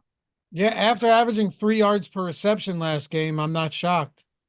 Yeah, I mean, he's just I'm kidding, by the way. I know. It's just it feels a little chasey, but at the same time, he's one of these guys. He fits a lot of different builds. I love Aaron Jones as a player. You know that. So do you. But I do. I'm still not confident that he's going to come out there and just, I think Patrick Taylor probably has a decent workload. I agree. Assuming Dylan is officially ruled out. I haven't seen yet, but he was doubtful. It's tough. Aaron Jones getting 12%. You know, this is what Ben, one more time. I'm going to come back to this with you. I'm probably annoying you with this, but Aaron Jones, 12%, but then like Bijan Robinson, 7%. I think I'd rather just have a lower owned Bijan Robinson at this point who isn't injured with a knee. Saquon. Or Saquon. Yep. I feel the same way. Would you rather have Derrick Henry or Aaron Jones? Derrick Henry. Okay. But so I'm not going to have them, so. I'm just curious. Yeah. Because Henry's 5%. We have Jones at over 12%, and we've seen him return from injuries and be very, very limited, and it's a knee. I'm very skeptical of that. Me too. If I get burned on that, I'll just eat it. Like I can live with that. I think, you know what I mean? I can live with seeing the patterns with how Matt LaFleur has coached this team and utilized his backfield, particularly Aaron Jones. I can be okay with that. That's not one where I'm going to kick myself if Aaron Jones goes off and I don't have a lot of it. Yeah, I totally agree. What are you doing on the other side with Tampa Bay? Again, not much. You know, White has been so consistent all year. They give him the work. He can do everything. He's game script proof. He's got touchdown equity. Awesome player. But at what point has a guy who started in the mid to low fives, who creeped into the upper fives, who hit the sixes, and now is flat 7, at what point is the consistency not enough? And I think we're at that point potentially. Yeah. I mean, for a long time, he was giving us, I'm just going to rattle it off, 16, 18, 28, 17.8, 17.8, 16, 19.6, 24.5. Those work at 5,300. Most of them do not work at 7K. The ceiling just hasn't really been there. Very consistent, but not really the ceiling you're looking for when you're paying that much. Plus, okay, so I assume you'd rather have Kyren Williams and Saquon Barkley over Rachaad White this week? I would. I again, it's not to knock White. I'd be stunned if he kills you, but I also don't know how many paths he has to Rachaad White breaks the slate. He's consistently good, but he's not someone that I think has that many new paths. By the way, I didn't know he was pulling 20%. That's what I mean. He's still getting, because I do think there's an element when people are playing a certain guy and he continues to pay dividends, you kind of stick with it. And I don't think that it almost reminds me of Thielen a little bit. And like at some point, I think there's diminishing returns, and I've reached that point with him. The passing game's kind of tough here. Chris Godwin's been a real letdown this season, man. It's been disappointing. Meanwhile, Mike Evans has been dominant up until last week. Mike Evans last week was a ghost. He was targeted 6 times. He had 1 reception. I mean, what an insane come down from the games that we had seen from Mike Evans. Do you go back to Mike Evans this week? Do you go to Chris Godwin? Do you go to a guy in Cade Otton who's been good to you at times this year? I think you've also just picked your spots pretty wisely with him, because there are other Cade Otton days where he just gets blanked. Yeah, I have been a little fortunate in that area, no doubt about it. And I think this is one of those where I'm just going to roll those shares to Chig or to Conklin if I had to.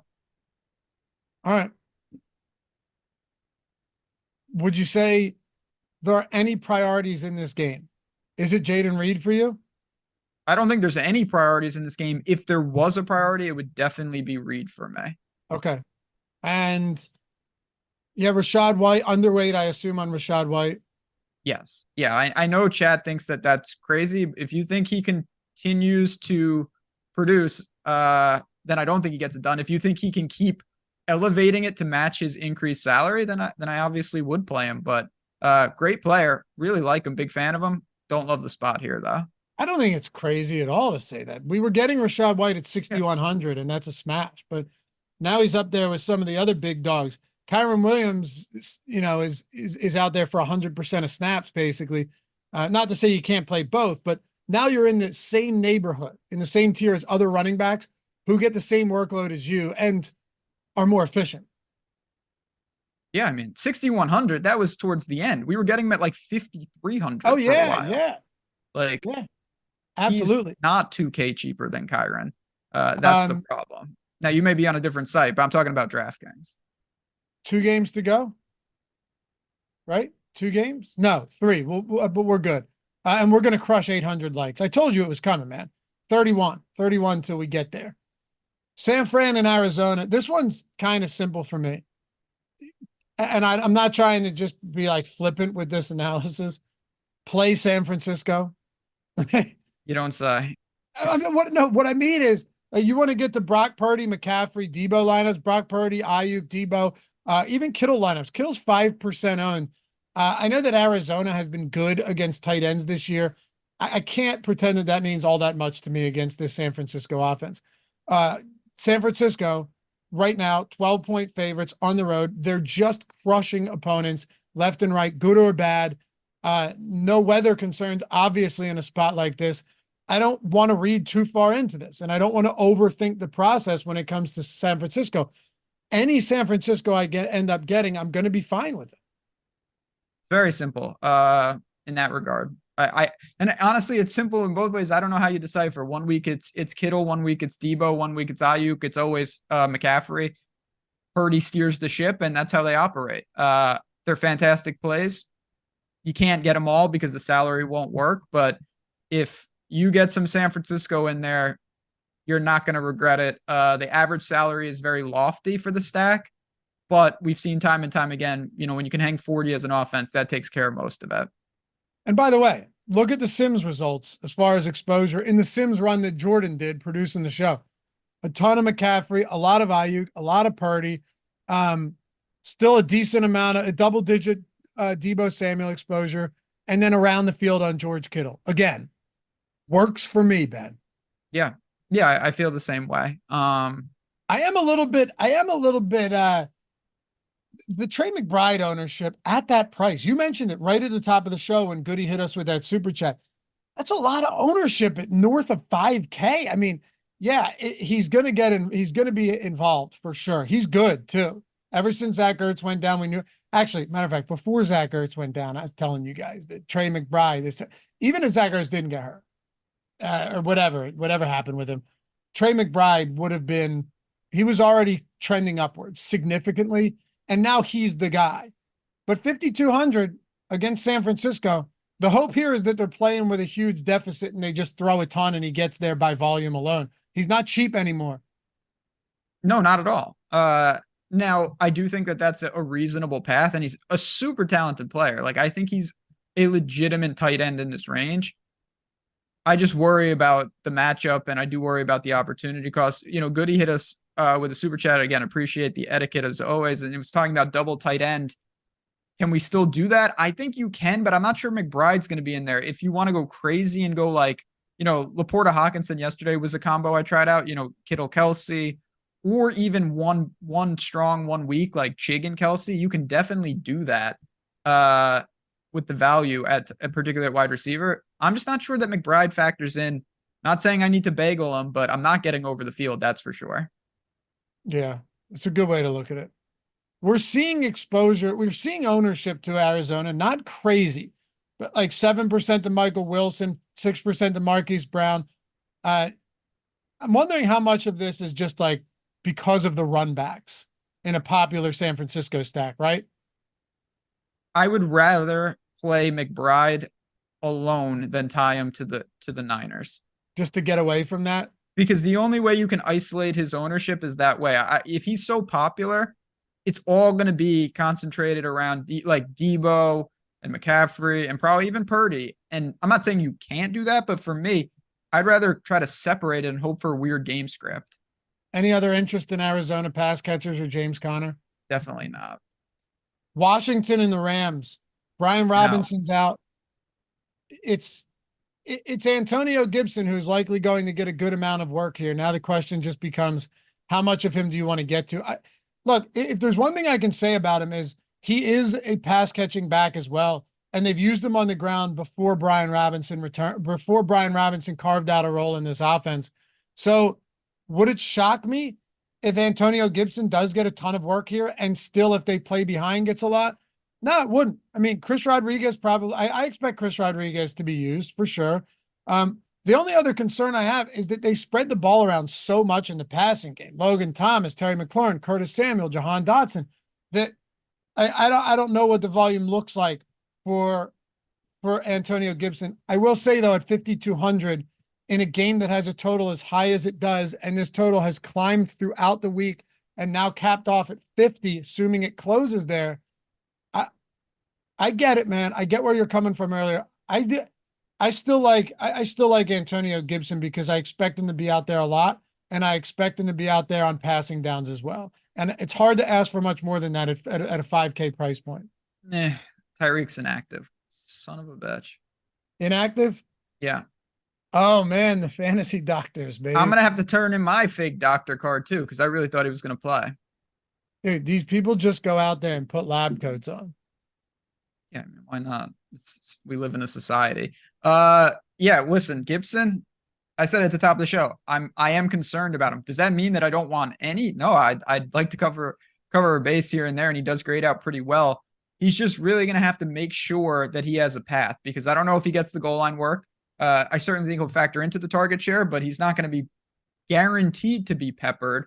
And this is a great game. This is a great game to target. You can take shots with the Washington guys. You can take shots with Howell +2 or 3. And more importantly, you can just stack up the Rams and feel pretty good about yourself.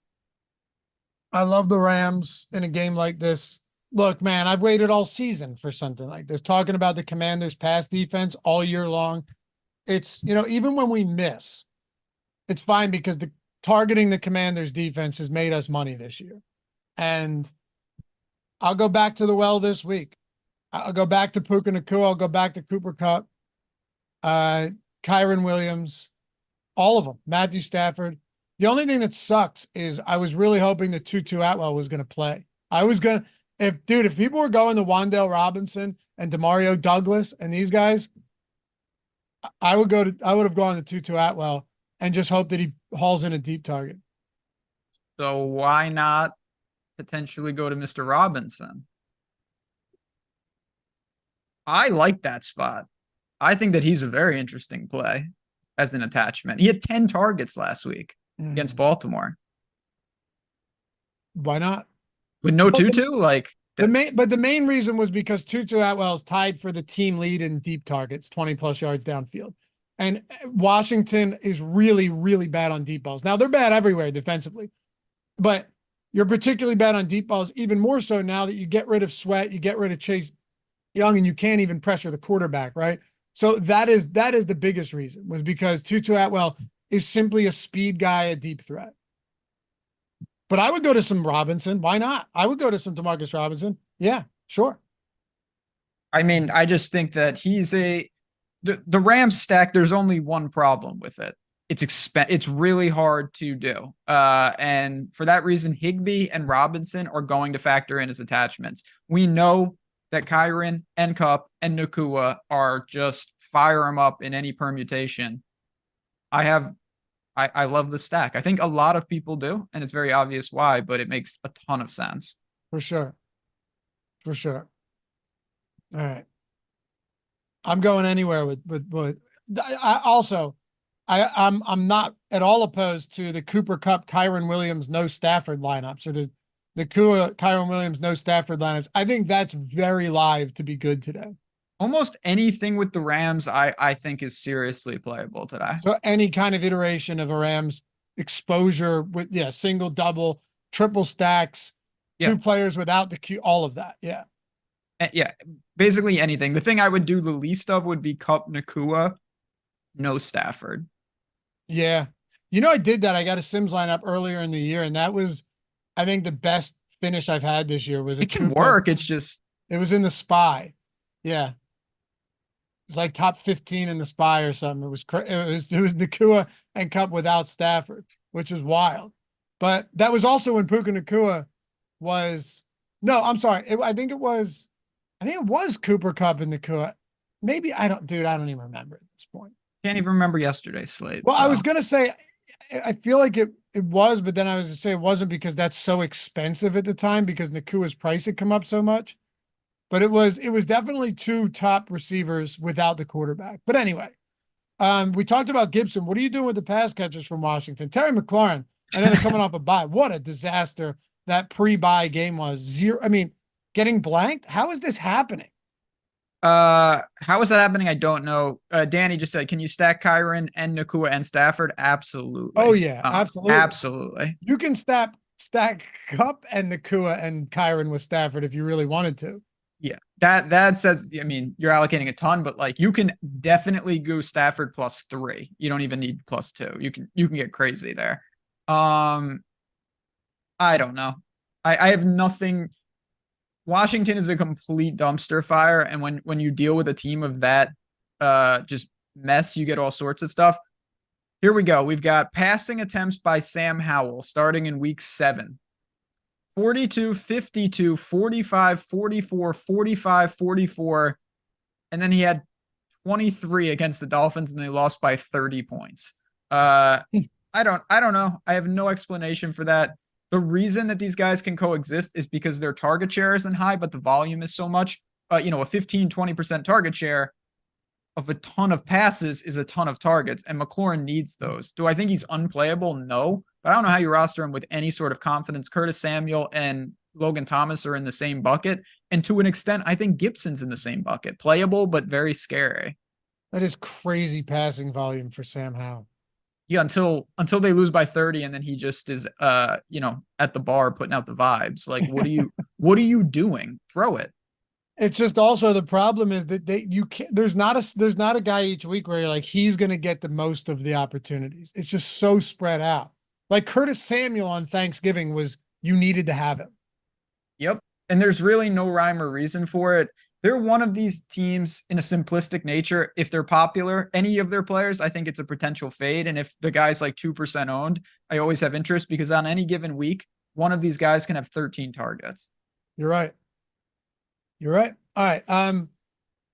If we hit 1,000 likes on this show, that would be an amazing milestone for us, given that there was no show before us that led into it.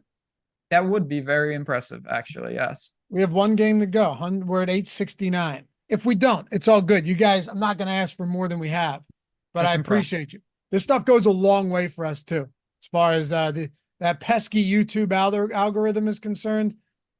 Yeah. I mean, this is we're building lineups for DFS. Like, I need to get a win on this show to balance out some of these potential lineups. So it is appreciated. It feels good to accomplish something of value on a Sunday. Yeah, man. 3,800 people with us. So you guys are the best. Phenomenal. All right. Jeremy said defeat the overlords. Man, I forgot that. Bowed down before the YouTube overlords. Good stuff. Bringing it back, Jeremy. I love it. All right. Last game. Dallas and Buffalo, 49-point total. Hey, it's kind of do what you want in a spot like this. Stephon Diggs, CeeDee Lamb, 2 top-tier receivers, 2 of the leading target getters in the league. I don't love the backfields here. Maybe it bites me. I like Josh Allen Diggs combo. I really like here. Dalton Kincaid is going to play. So that was another issue where it could have been a lot of Dawson Knox at 25 or 2,700. Yep. I don't imagine I get to a ton of I don't imagine I get to a ton of Gabe Davis here. He's either 28 or 0. Yeah, we know that. Yeah. Ferguson's interesting. How are you playing Dallas and Buffalo? How are you playing this game? It's a good game for sure. 2 really talented teams. Obviously, Buffalo's got to have it. I think the spread kind of indicates I know like Buffalo's favorite, and I think they should be. I think they win. I think they win as well. That doesn't mean Dallas can't have a good game. Dak has been outstanding. We've seen that. I'm not in love with Pollard. I think it's a little much. You got the money and you want to go to an alpha like CeeDee Lamb. I have no issues with that. Not looking to stack up Dak on this slate though. Don't like the spot. Other side for me, I echo everything you said. I'm gonna make a better case to James Cook though.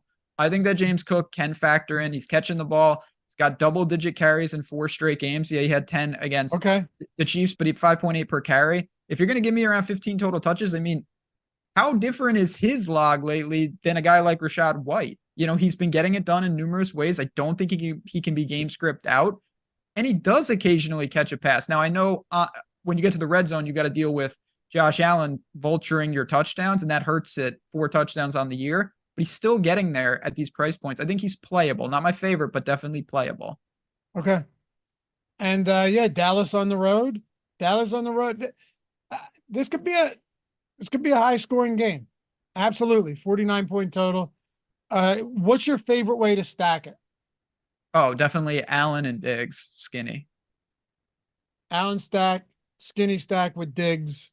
Yeah. Forced run back? Not forced. The problem is my preferred run back would be Lamb, and now you're talking that's like 25-ish for 3 players. We did it, man. It's over. 1,000 likes. The people again come through triumphantly. Appreciate it. 0% the Bills win. Well, my friend, I would go bet Dallas at plus money. Run to that window because you can get plus money on a team that apparently is 100% to win. That sounds pretty profitable. I like it. Yeah, 0% chance. Well, you're a smarter man than us. Hey, Dallas is playing amazing. I just think it's a tough game. Of course they could win, but like, could they? But NFL odds makers are generally sharper than us, particularly people that are probably Cowboys fans. Anyway, Riley, we'll close it with this super chat.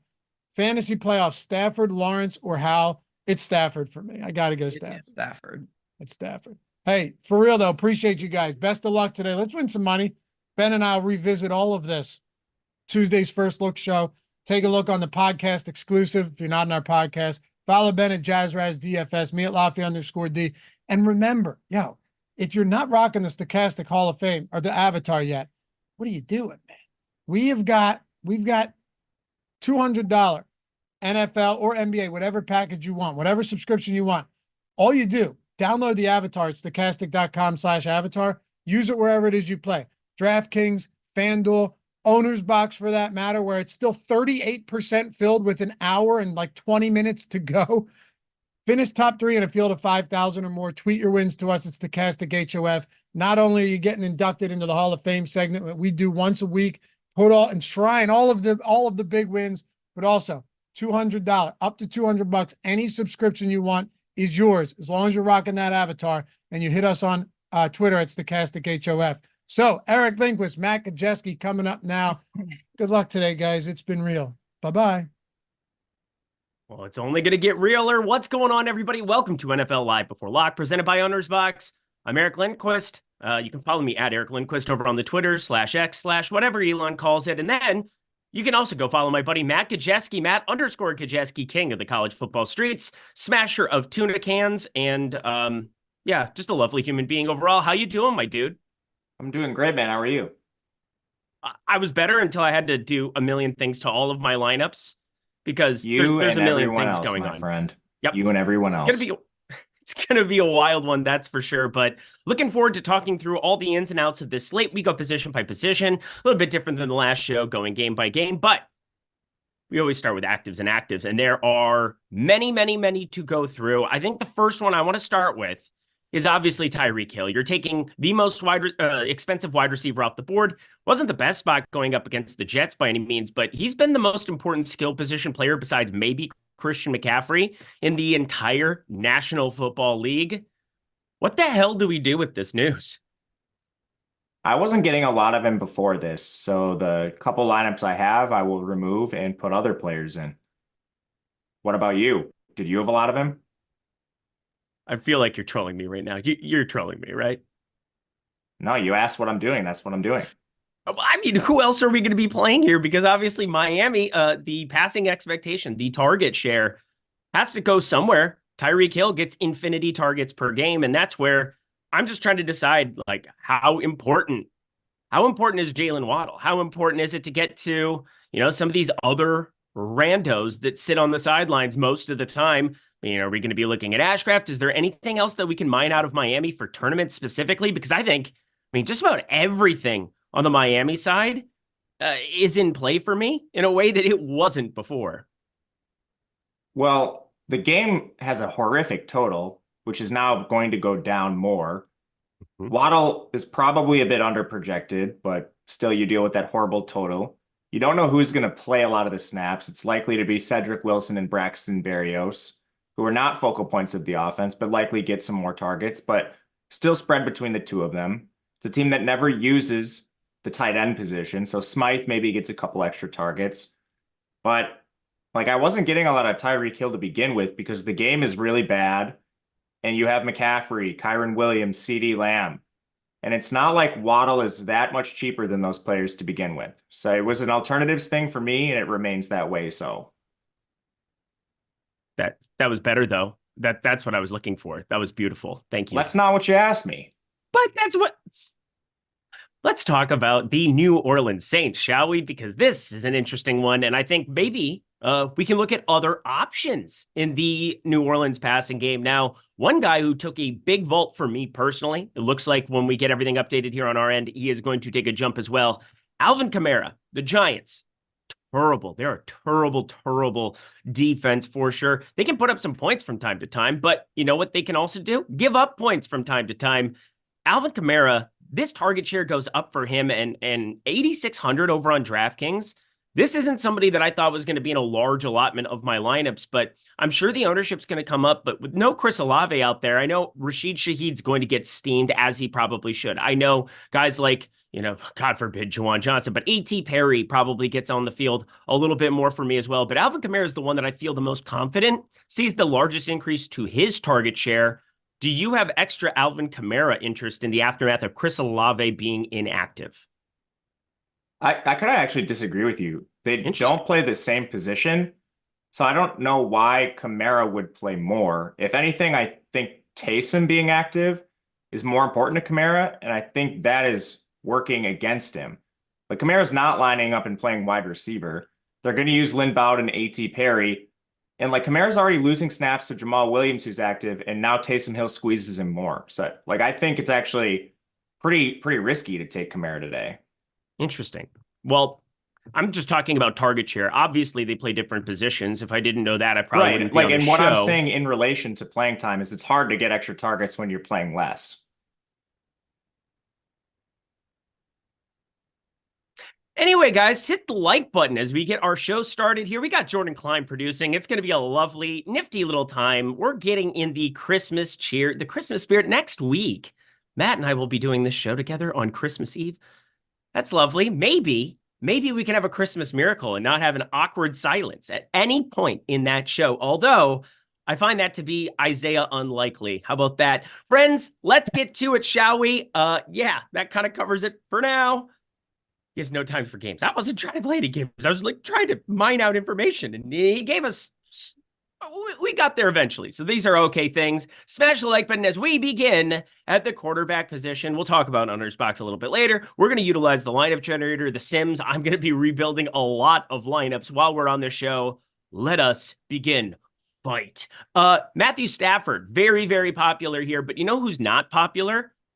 Dak Prescott in the same game environment as Josh Allen up there. 8K. We got two quarterbacks to pick from.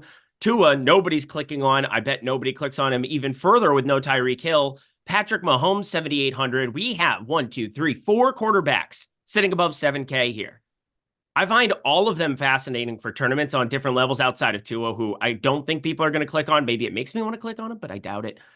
I love Dak Prescott for tournaments this week. That's going to be somebody that I am overweight to. Josh Allen, I think, has shown that crazy nuclear ceiling from time to time with the rushing game involvement. Gabe Davis, a nice double for me in a couple of these Kincaid and Diggs type lineups. But Anybody above 7K that you're landing on quite a bit for tournaments? Yeah, so the conversation is going to be pretty hard without updated information right now. I'll tell you who I like. I don't know who I'm going to be overweight to yet. Obviously, the slate has changed a lot, and it's not just the Tyreek stuff. Achane being active, there's some small nuances too, like Devontae Parker being inactive, or was it Juju? I don't know. One of the bad Patriots receivers isn't playing. One of them is, but that affects like cheap value like Douglas. So I don't know where I'm going to be at yet. But to talk about the players, I think in this range, the player I have the most interest in is Josh Allen at 8,200. Multiple ways to get there, obviously on the ground, through the air. Diggs is a very under-owned stacking pairing with him. So if you're playing large field tournaments, I think that makes a lot of sense. Dak is right there for me too. He's a little bit cheaper overall as a stack, but Buffalo is, to my surprise, like slightly favored in this game. So it's just a slight preference between the two. Dak is way under-owned. So if you're playing like the Millie Maker and stuff like that, I would have more interest in the larger field stuff. Tua is really, really tricky, man, because we're at a point where he's so under-owned that I'm like, man, maybe I should even just play a couple Tua lineups, because at under 1%, even if you're running 150, if you had like 2 or 3 Tua stacks, you're probably coming in positively leveraged compared to the field. Mahomes is my least, I guess, the player I have the least interest in this range. Tougher matchup against New England. Total's okay, not good, not bad in the context of this slate, but with Mahomes, you always run into the problem of who to stack him with. The Travis Kelce Mahomes pairing is not projecting very well. Kelce's just taken a step back. Rashee Rice is no longer the value he once was with the salary coming up. To your credit, last week, Rashee Rice did continue seeing that ascending role. It was his first game with over 80% of the routes. So if you walked into that chalk, you were paid off. But yeah, to me, it's the top two guys in that excellent game environment. I don't know. What do you think about Tua, man? Like, I don't know at what point we need to be considering him, because he's pretty damn close to being unowned, like literally. Well, first off, I want to say thank you for the compliment for calling Rashee Rice just snap share going up 82%, 27% target share. And then you kind of like, yeah, so you gave me a he knows ball take and you gave me a pat on the back, but then you said if you played that chalk like a donkey, you got rewarded basically. That's not what I said. I can read between the lines, Matthew Gajewski. I can read between the lines. Playing chalk is not bad. You just need to be mindful of it. So if you played that chalk and you got your leverage elsewhere, I applaud you. This is going to be a really fun show. It's going to fly. That was a compliment. We have 69 minutes left in the show. Nice. 69 minutes anyway. Tua, I think what happens is that, well, we got other cheap pass catchers that we can now attach to it. Tua. Like, I know Jalen Waddle. I feel like if there's going to be a ceiling game there, he has to come along for the ride.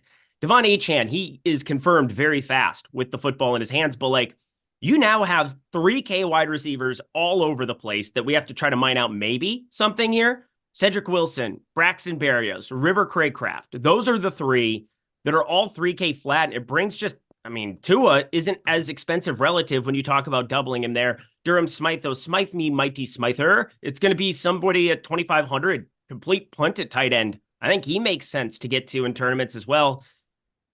Waddle plus anybody? I mean, it's such a weird thing to say, but like, I don't know who it's going to be out on the field. I don't think many people do. We can try to read between the lines to some extent here. I mean, I think Tua, if he's going to be 1%, you just probably take that shot every single time in a Mike McDaniel offense, even against the Jets, even in a low total spot. It's ugly. There's no doubt about it, but yeah, you're maybe talking me into something there. I'm not trying to. I was just trying to get your opinion because I'm legitimately struggling with this because now the ownership's coming down even further. I think Braxton Berrios has to be the guy, right? I think so. I think he's the most likely, followed by Cedric Wilson. River Craycraft, I would rank third among those dusty receivers, but I don't say that with much confidence. Somebody also brought up revenge. Braxton Berrios, revenge in his heart. That is for sure. He seems vengeful. I could see it. Yeah, he seems spiteful for sure. Like you doing shows with me every Sunday. Love you. Anyway, we're going to continue on our merry way. We got a lot of chalky quarterbacks here in the mid-range, and it becomes a question for me of what I want to do specifically with these afternoon quarterbacks with Matt Stafford and Brock Purdy. Two guys pulling double-digit ownership here. They are the two, I would just say, in a vacuum. The best quarterback plays besides probably a Josh Allen, but he's pulling ownership as well. They're all pulling ownership here, but Stafford versus Pretty, pick one. Stafford, I think, is a slightly better play. I think he has less, I guess, systemic risk, but I don't feel super confident in this. They're probably the two best quarterback plays in the slate. So it's kind of like a gun to my head, forced me to pick one situation. But you do have a slightly narrower target distribution for Stafford. I know DeMarcus Robinson's coming off the 10 target game, but largely opportunities flowing through Kupp and Nakua. In San Francisco, you just extend that a little further. You have obviously McCaffrey, Ayuk, Debo, and Kittle. So if you force me to break that tie, that's how I would do it. But I don't have much confidence in that. They're two just elite plays, and I'll be very overexposed to both. Yeah, I think both of them are fantastic. I mean, it's so weird. I'm trying to find different quarterbacks that I want to land on, and I just keep jamming both of those guys. I have a little bit more Matt Stafford, so I'm probably going to agree with you there. It was a question asked, not even necessarily in jest, but in just the capacity where it's like, for me, I have 7 quarterbacks currently in my pool. Maybe that changes as we get going here. I don't have a ton else in the 6K range. I see Sam Howell pulling a ton of ownership. I have Sprinkles, so he's one of the 7, I suppose. Jordan Love against Tampa. I'm not going to be doing it here. I understand how popular Jordan Reed is. He gets Aaron Jones back. That's a fun toy to unveil out of the garage because of what he can do in the passing game. And, you know, Romeo Doubs in the red zone. There's reasons that you can go there. Tampa Bay leading to shootout after shootout here of late. But I got to look a little bit further down the board until I get to the next batch of quarterbacks that I really want to be landing on. And it's like Joe Flacco, Will Levis. These are the kind of guys that I'm rostering today, and it doesn't feel good. We are getting everything updated here on our end. Again, so many actives and actives, being very careful with the projections here. I want to make sure that I'm bringing you the right information here. But yeah, I'm getting to some of these 5K crappers just because I think that they stand out a little bit more. Baker Mayfield on the other side of that Green Bay game, I don't mind. I'm not landing on him today, but in 150 lineups, out of my 150, is it Tommy DeVito season? Might he be resurgent Tommy DeVito in your eyes coming off of the college days where you didn't like him? No, a lot of people have been trolling me in chats this week. I would never imagine a person doing that. Why would they ever do that? I get it. It's kind of funny. I don't mind being trolled. He's been serviceable, which is way nicer than anything that we said about him. So way to be serviceable, Tommy. But he's 5K. That's the main reason that I have interest. The big thing in the Packer game was he ran a lot. So for DFS, if he's going, he's still not good. I don't care what you say. I'll wait to extend this sample a little further than 2 games before anointing him anything other than atrocious. But if he runs, that's different for DFS. I don't care if a player's atrocious if they're going to scramble. So the big difference for him last week was he was taking some of those sacks that had previously plagued him and turning them into quarterback scrambles, which is huge for DFS. He's still up there in price comparatively, though. I mean, 200 cheaper than Ritter, 400 cheaper than Levis, 500 cheaper than Flacco. I would rather just find the salary to get to those players rather than play DeVito. But he showed something that I didn't really think was in his bag, so I got to at least concede that. Last guy to talk about. What are we doing with a 4K Case Keenum? Why is he in my lineups? He's in some of mine, too. The big debate I'm having with him is how much of him to play. It's really because the slate is fairly tight in pricing, and if you would rather not load up on Jaden Reed chalk or play a dusty Miami receiver or something comparable, one way to avoid that and have a lineup full of good skill position players is to just play Case Keenum. You can do so naked, I think, is how I would like to do this, rather than gambling on Robert Woods and John Mechie and the likes of those players. But with Keenum, I guess the bull case is the matchup's not difficult. Tennessee's banged up on defense, and they were already a pass funnel to begin with. Keenum has over 60 starts in his career, so we're not talking about Tommy DeVito walking onto the field for his 3rd career start or something. And he's actually been pretty reasonable. He has over 20 games with multiple touchdowns and 200 yards. So he's not a scrub. He's comparable to Joe Flacco walking into a game. So from a talent perspective, he just shouldn't be 4K. The only thing is opportunity cost. Rostering Case Keenum does not allow you to also roster Brock Purdy. So that's the main decision for me, is just what I'd rather have a different signal caller. But in a portfolio of 150, I think you should have him. Right now, I'm coming in a little bit over the field, but it's not by much. Yeah, once our data is all finished, we put a bow on it. Life will be great here. And, well, we'll see how much Case Keenum I'm still landing on. Obviously, there are some wide receiver cheapies that have emerged in the last half hour. So my lineups are going to look different. I'm assuming everybody's lineups are going to look a little bit different. We'll see if Case Keenum still is somebody that I want to be getting to. I'm assuming I do because of how good some of these running back plays are. And Christian McCaffrey confirmed not cheap himself. So we'll get there. Any other quarterback that you want to star, highlight, talk about whatsoever? In this mid-range, I do have some interest in Kyler. I think he's the most under-owned player in that range where a lot of guys are going to be clicking on really everyone. Purdy, Howell, Love, Stafford. Kyler's the guy that's not getting clicked. He has a skill set that wins regardless of game environment because he gets there on the ground as well as through the air. Frisco has a lot of injuries on defense, so I wouldn't be surprised to see some players like exit the game early, but I don't think it's a fully healthy Frisco defense. Obviously, they're huge underdogs for a reason, but Kyler, wildly underowned for his skill set in this range. This is a 150 build, like 100,000 entry tournament type play. Wouldn't be considering this in small field stuff. Otherwise, Justin Fields, we didn't really hit on him. He's kind of on an island in pricing. He's up at 7K. Purdy's really the only guy that's relatively close. I know the matchup is perceived to be difficult. Cleveland also has some injuries on defense. Both their safeties are out for this game. And Fields has been playing really well, running the ball in particular. It's a stark. I don't know what the Bears do in the offseason, but apparently it's not self-scout. Because the last 2 years, they try to turn Fields into a pocket passer the first 4 or 5 weeks of the year. It goes terribly wrong. And then they revert back to his rushing, and suddenly, like, the Bears make a late season playoff push, which is happening again this year. So, I mean, he's seeing season highs in designed rush attempts.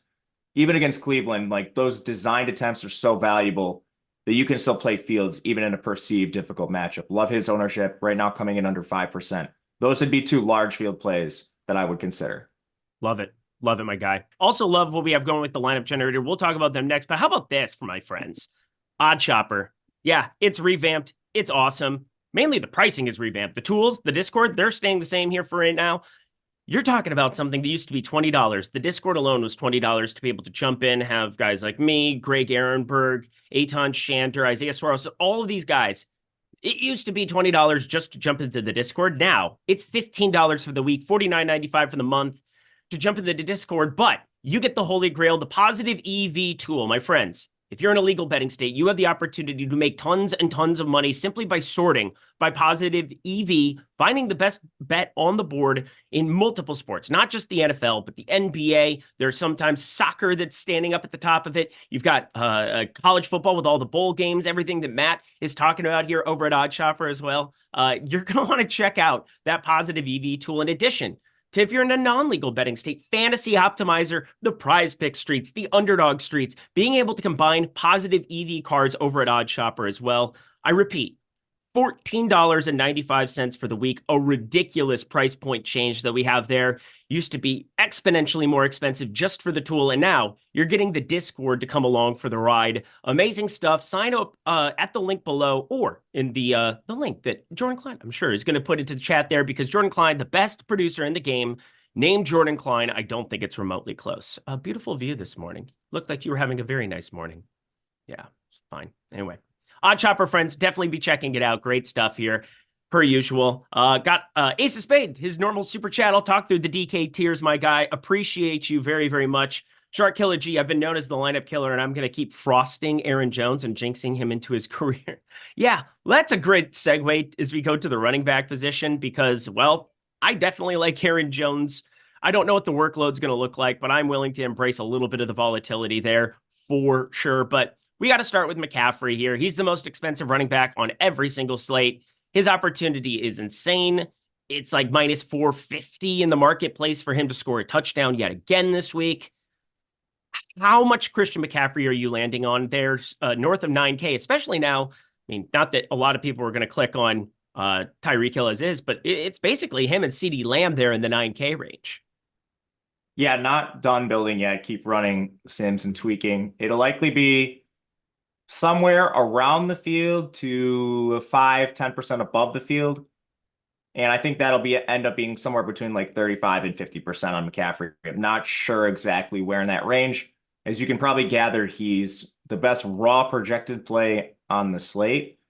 And it's really just a question of, is he the stud you prefer? I believe he had 50 DraftKings points last time he faced Arizona. You mentioned the touchdown props. Guy's an absolute monster. Just comes down to, is he the chalk you pick, or do you choose to use him as a leverage play and fade him? So I don't really know what else there is to say.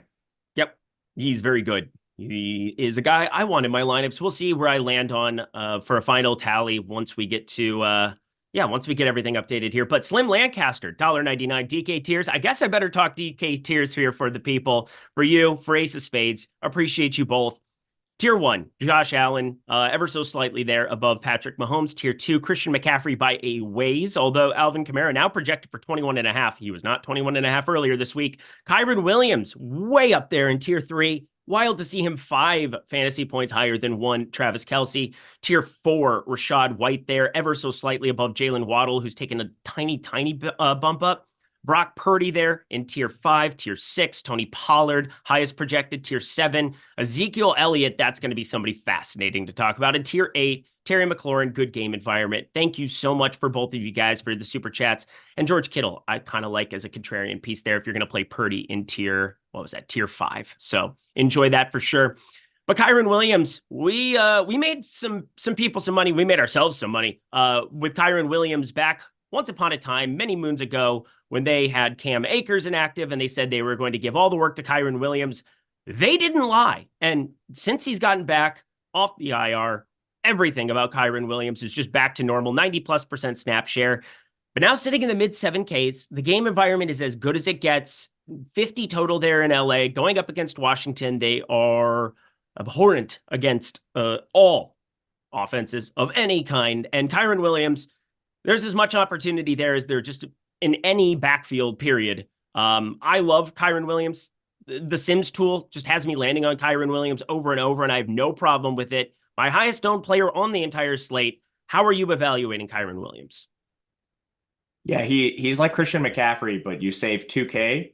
The only real difference in my eyes is the offense is slightly less efficient, and he's not quite as good of a pass catcher. Is that worth nearly $2,000 in savings? Yeah, I'd say so. Washington's defense is absolutely pitiful. Even if they keep this a game, they've been just a complete sieve. So it's really hard to get away from Kyren Williams, especially with the savings you get off McCaffrey. If you force me to pick just one of them, I'd rather play Kyren Williams when you factor in pricing, just straight up. So we love 2 running backs that are north of 30%. Yay, great. In tournaments, sometimes chalk is good, man. I definitely agree. I think the chalk is very, very good. And McCaffrey, he's easier to unlock now than before. I would say that there were definitely some salary constraints that have not gone away, because I don't feel the best about Rashid Shaheed at 4,300 now, pulling double-digit ownership and could end up really, really high. Demario Douglas, we've had many conversations about here, you and I, on this program, about wide receivers akin to him there from the Patriots side of things. But this is where I start to get a little bit uncomfortable, because Ezekiel Elliott, he was somebody that I was a little bit over the field in the Sims before. I don't know if that's going to be the case here when I finish up my lineups now. Rachaad White, I was way under on, and I love the opportunity, the passing game involvement that he has there. Alvin Kamara, didn't even have him on the board, and now somebody that's going up, not because I think he plays wide receiver, but because I think you could be looking at a little extra target bump there in the absence of Chris Olave. Antonio Gibson, great game environment. Love Stafford, love Brock Purdy, talked about him before. Well, the run back, Antonio Gibson, makes lots of sense. I'm just having a tough time figuring out what to do with this next tier of chalkier running backs here. Anybody between 10 and 20%. Is there somebody that you really, really like and somebody that you really, really don't like? Because again, Ezekiel Elliott, I think everybody's uncomfortable there clicking on the name, but last week looked pretty good in terms of opportunity. He reminds me of Zach Moss a little bit, where the opportunity is really good, but I think the floor probably looks somewhat similar. Prior to last night's injury, we had the 2 Zach Moss failures, but I think a lot of people will just like incorrectly evaluate past performances. If you take the name away and you see a running back playing 80+% of the snaps, running routes on like 80+% of the dropbacks, touching the ball between 20 and 25 times, and they're 5,800, you wouldn't want to click that person, results aside. Like, don't just use your hindsight goggles. think about the actual role and what these running backs are projected to do. Like when we talk about player projections and who we like in games, I'm not saying I like a player to have like 100 yards and a touchdown. I like their role. And because of the role, they're more likely to do that. That's the case with Ezekiel Elliott. You still have the efficiency problems. It's not going away. The offense is terrible. But KC has had some weaknesses on defense of late. We saw Jordan Love play well against this team. The real thing with Elliott is just that pass game role is absurd. So with the inefficiency on the ground on a site like DraftKings, he can still get you there. If he sees 5 targets, catches 4 of them, and has like an extra 40 yards through the air. With so many paths, I think Elliott is a pretty good play. There are alternatives though. So if you're just taking a look at the most owned backs on this slate, I would rather fade him than fade McCaffrey or Kyren Williams. And unless you're just playing cash or small field stuff, you probably need to fade one of these guys. So most likely to do that with Elliott. Still think he's a really good play. Yeah, it's kind of like I have more conviction about the guys that are more popular, and it looks like the field does too, but I can get different with stacks. I can get different in smaller ways. The Sims tool, it really reflects that, and it's going to give us a great opportunity to finish at the top of the board on days like this, where I think the chalk is really good here with those 2 specific running backs, and then trying to filter in a couple of these tournament plays in other spots. I hear a lot of talk, a lot of chatter about Derrick Henry. It's Dehember. Hey, let's enjoy that one. Tony Pollard starting to have a pulse, which is exciting. You have James Cook out there, who's now had 4 consecutive games of 100 yards from scrimmage. That seems useful in tournaments for sure. And Chuba Hubbard, he's pulling 10%, but like he's had 25 and 23 carries the last 2 weeks. Do they start to tone him down here towards the end of the season, considering Miles Sanders has dead money coming in his direction? Do you just let him run himself into the ground and start to protect some of these guys? I don't know.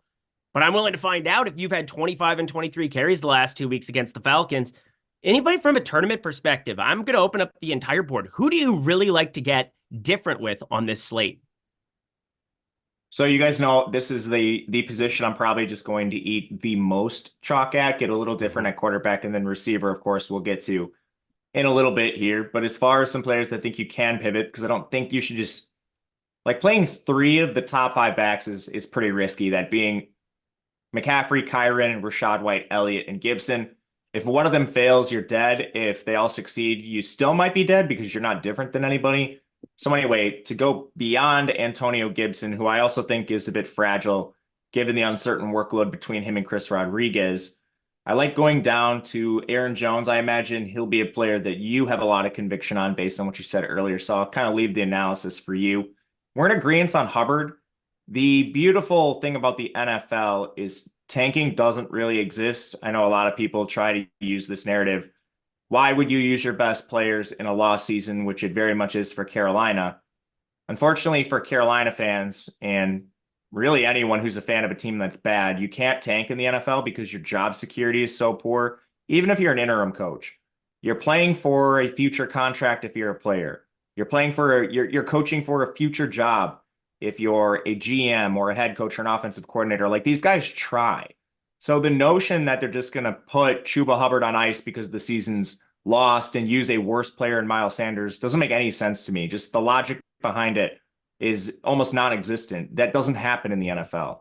So Hubbard, I think, is in line for a similar workload. If anything, the quitting notion, I think, works in his favor because one thing Carolina's done at the end of games when they've just gotten absolutely pounded, which does make sense, you know, in the fourth quarter, when you're down by 30 and the game is out of reach, like you can't mathematically win it, just running the ball and getting out of there as quick as possible without injuries makes some sense. So Hubbard, I think, is a nice pivot.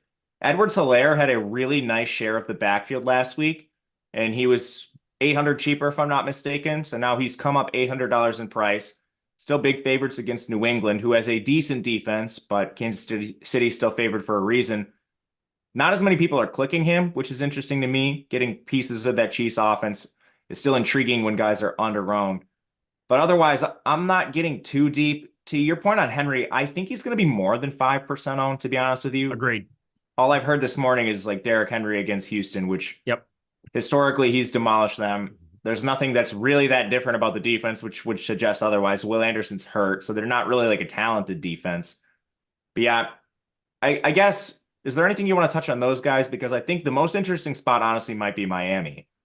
Yeah, a couple of things. First off, it wasn't me that was coming out here saying that was the case with the Chuba deal. I'm 100% with you. I have like no a popular idea. notion. I Yeah, know it it's like a wasn't you. popular notion, something that people say, you hear it on shows or you turn on Sirius XM and all of a sudden that's something that is an actual take. And it always kind of catches me by surprise because I just don't know unless you see something from the coach speak or they have a tendency to do that at the end of the season.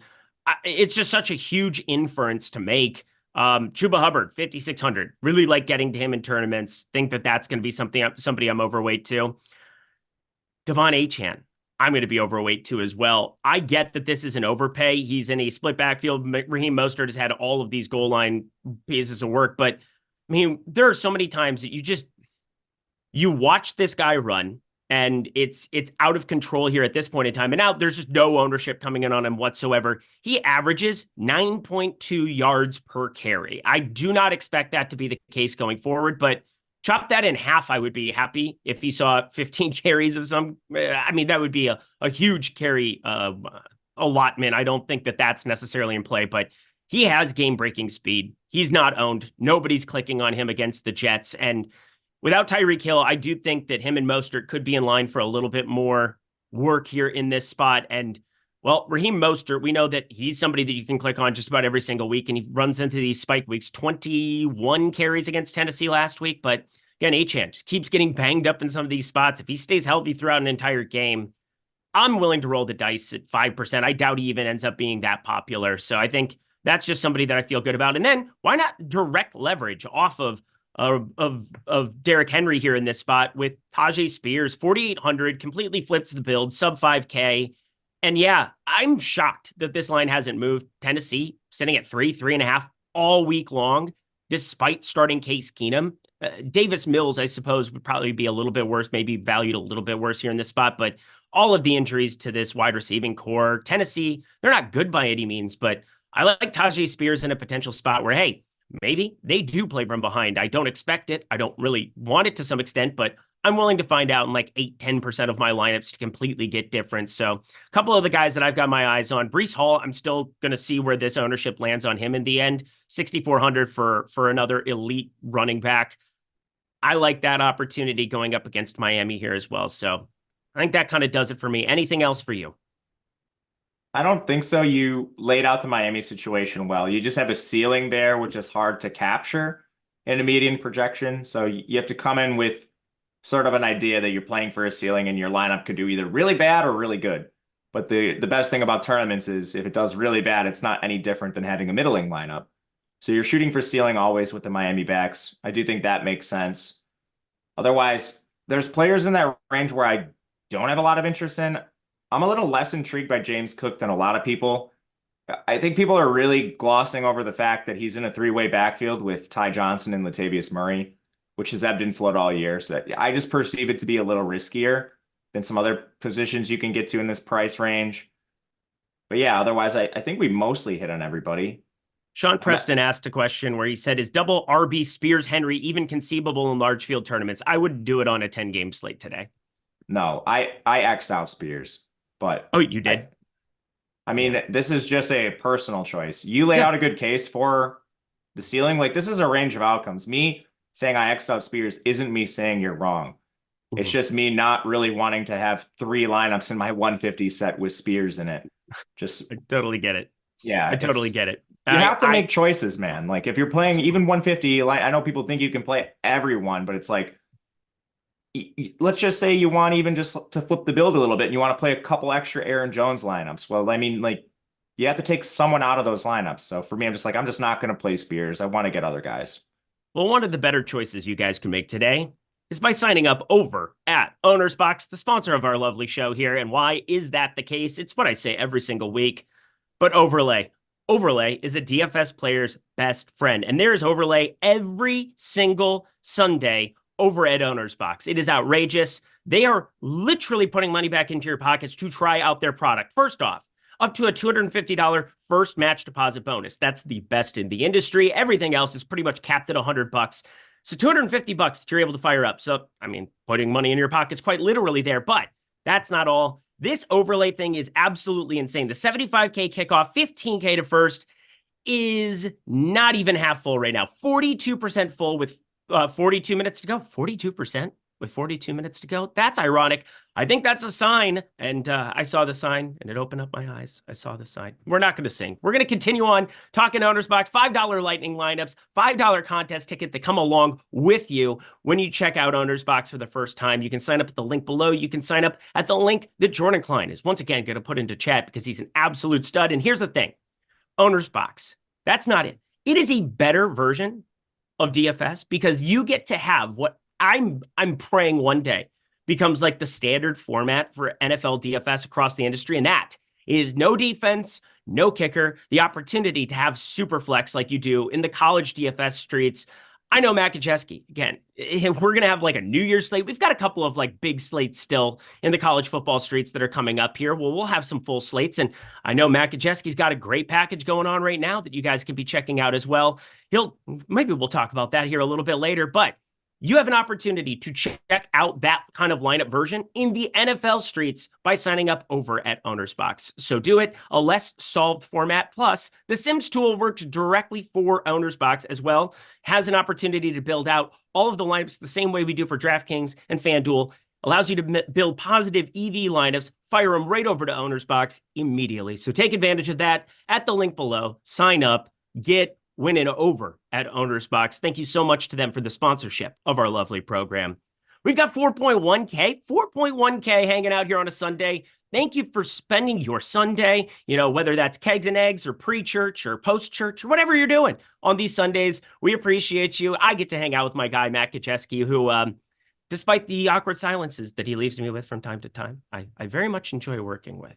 And you enjoy working with me, right? Yeah, absolutely. We've been doing the show for years now, like what, 3 years? Yes. And we always there's nobody who would together. rather work with at Stochastic on this show than me, right? I spend all my holidays with you, man. We always do Thanksgiving and Christmas. Oh, it's like a Love like Actually. You're basically family. It's like Love Actually. So you don't understand this reference, but there's a British singer, like an old washed up British singer who does a Christmas revamp album where he has this big fat like agent guy that hangs out with him, and he leaves a Elton John party early, and he's like, "Oh, I just realized I wanted to spend Christmas with you. You're the fucking love of my life." Yeah, that's basically me.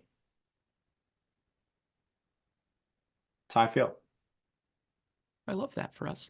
To the wide receiver position we go. I'm now feeling the Christmas cheer in so many different ways. But Jaden Reed, the most popular wide receiver currently in our projections, that is going to just be a wild conversation for sure. But let's start at the top.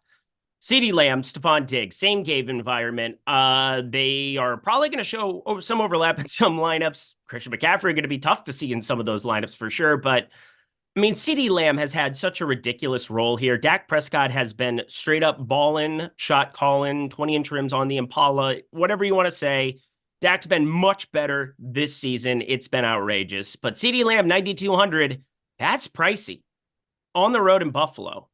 What are we going to do with 13.8% CeeDee Lamb and possibly somebody that you're playing instead of Christian McCaffrey? I do have lineups with both of them, but not very many. Yeah, I'm trying to come in around the field to a little bit north of this ownership on CeeDee Lamb. I do think we get some consolidation around like the running back chalk, which leaves you in a spot where it's hard to get CeeDee Lamb.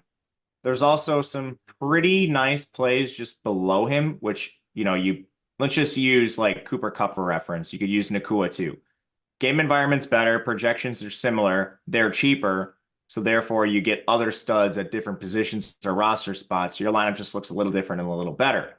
Ceiling's not different, and arguably CD's is still higher because of his role and efficiency. And it's not like this game environment's that much worse than LA. It's just the salary differences. So yeah, I think there's a chance CD's coming in a little under-owned. I do like playing him. He's specific, and you need to be very careful how you're using him because of that price.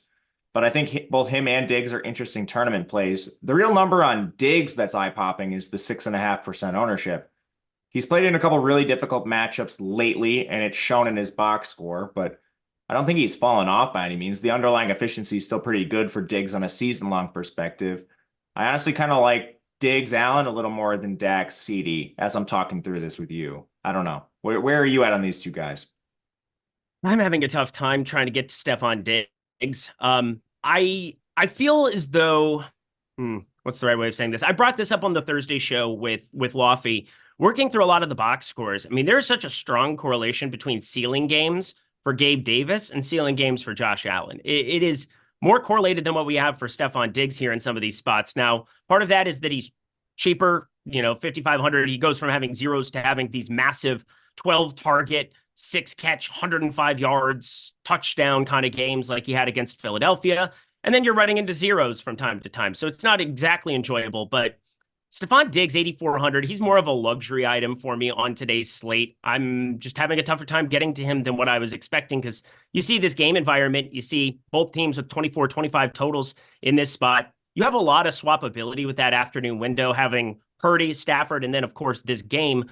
All three of these things being elite game environments, 48 plus totals in all three of the afternoon windows. So for me, I'll probably have to maneuver things around, but it shouldn't surprise anybody if you've heard me the last couple of weeks. I'm going to be playing the Rams. This Washington spot is as good as it gets. Cooper Kupp, Puka Nacua, been playing them all year long. I'm not going to stop now. Stafford, 10 touchdowns, only one pick here the last 3 weeks, and has looked as good as you could possibly imagine. I saw we had a question earlier about who we would have as our cash game quarterback. Curious who you would be going to on DK. I'm not playing cash this week, but if I was, the build that I landed on had Matt Stafford, and I do think they'll be popular. I do think these Rams pass catchers are going to be popular, but I believe it's warranted. What's your interest level in them? If I were playing cash, which I'm not, it would be Stafford as well. Love the Rams receivers. Just the matchup and having a capable signal caller throwing you the ball means a lot. Washington's defense, not Arizona. They also have a bad defense, but Washington, Yes. Their defense is probably the worst in the NFL since they traded away their edge rushing group. Their secondary is absolutely putrid. They're just hemorrhaging 30-point games. And with Stafford specifically, he doesn't run. So like if Kyron's not doing it on the ground, you kind of know exactly where the ball is going. It's to Kupp and Nacua. They're going to be owned, but I kind of like the fact that there's two of them, so you don't run into like 40% ownership on one of them individually. I think you can honestly play them both because Stafford's cheap. The stack itself doesn't end up being as expensive as some other players and stacks where you have two elite guys. Like it's nothing like a Hurts, Devontae Smith, and AJ Brown stack. So Stafford being cheap kind of helps you in that regard. But yeah, I don't really have a strong preference between the two of them. I'd just like flip a coin if you really need to decide between one of them. They're both awesome plays. And then Robinson at a cheap price point. If you want to do a double stack and save some money, he offers that as well. So, I mean, there's a lot, and Higbee too. There's so many different ways to play the Rams. Well, with Kyron Williams too, I think this is a fascinating discussion point, and this is where we want to jump over to the lineup generator. All of our data is updated. There are some fascinating things happening with me for sure. Matt Patricia to take over Eagles defensive play calling duties Monday. Interesting. That'll be fun. Matt Patricia back in our lives. That's cool. Get the man a pencil or a box of them. But let's save out a couple of these lineups. I want to have 2-man stacks with a run back, Jordan Klein. That's kind of my favorite preferred build when I'm utilizing the contest generator.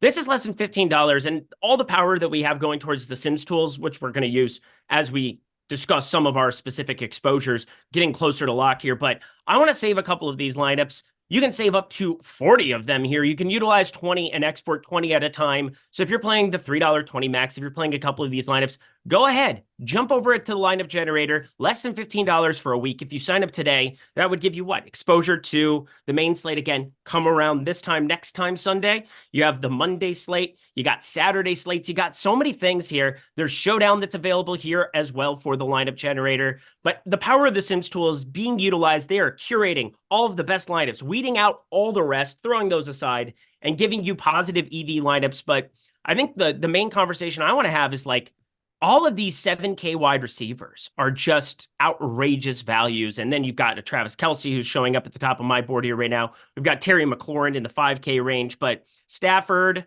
you've got Kupp there, Puka Nacua. You know who I haven't said yet? Deebo Samuel or Brandon Ayuk. And I feel like there's going to be some absolute artificial ownership coming in on these guys. Everybody's seen Deebo completely rock, but what happens is that the price comes up on some of these guys, and now you're paying top dollar for a diluted spot in terms of like San Francisco. It could be Kittle day. It could be Ayuk day. It could be McCaffrey day. It could be Samuel day. It could be 2 or 3 of those guys day, but you can't play them all together because salary is still a thing. Where do you see Debo and Brandon Ayuk falling into the landscape of this slate? Because I feel as though they might end up getting really, really steamed and maybe cut away from some of that Rams exposure that we assume is going to be there.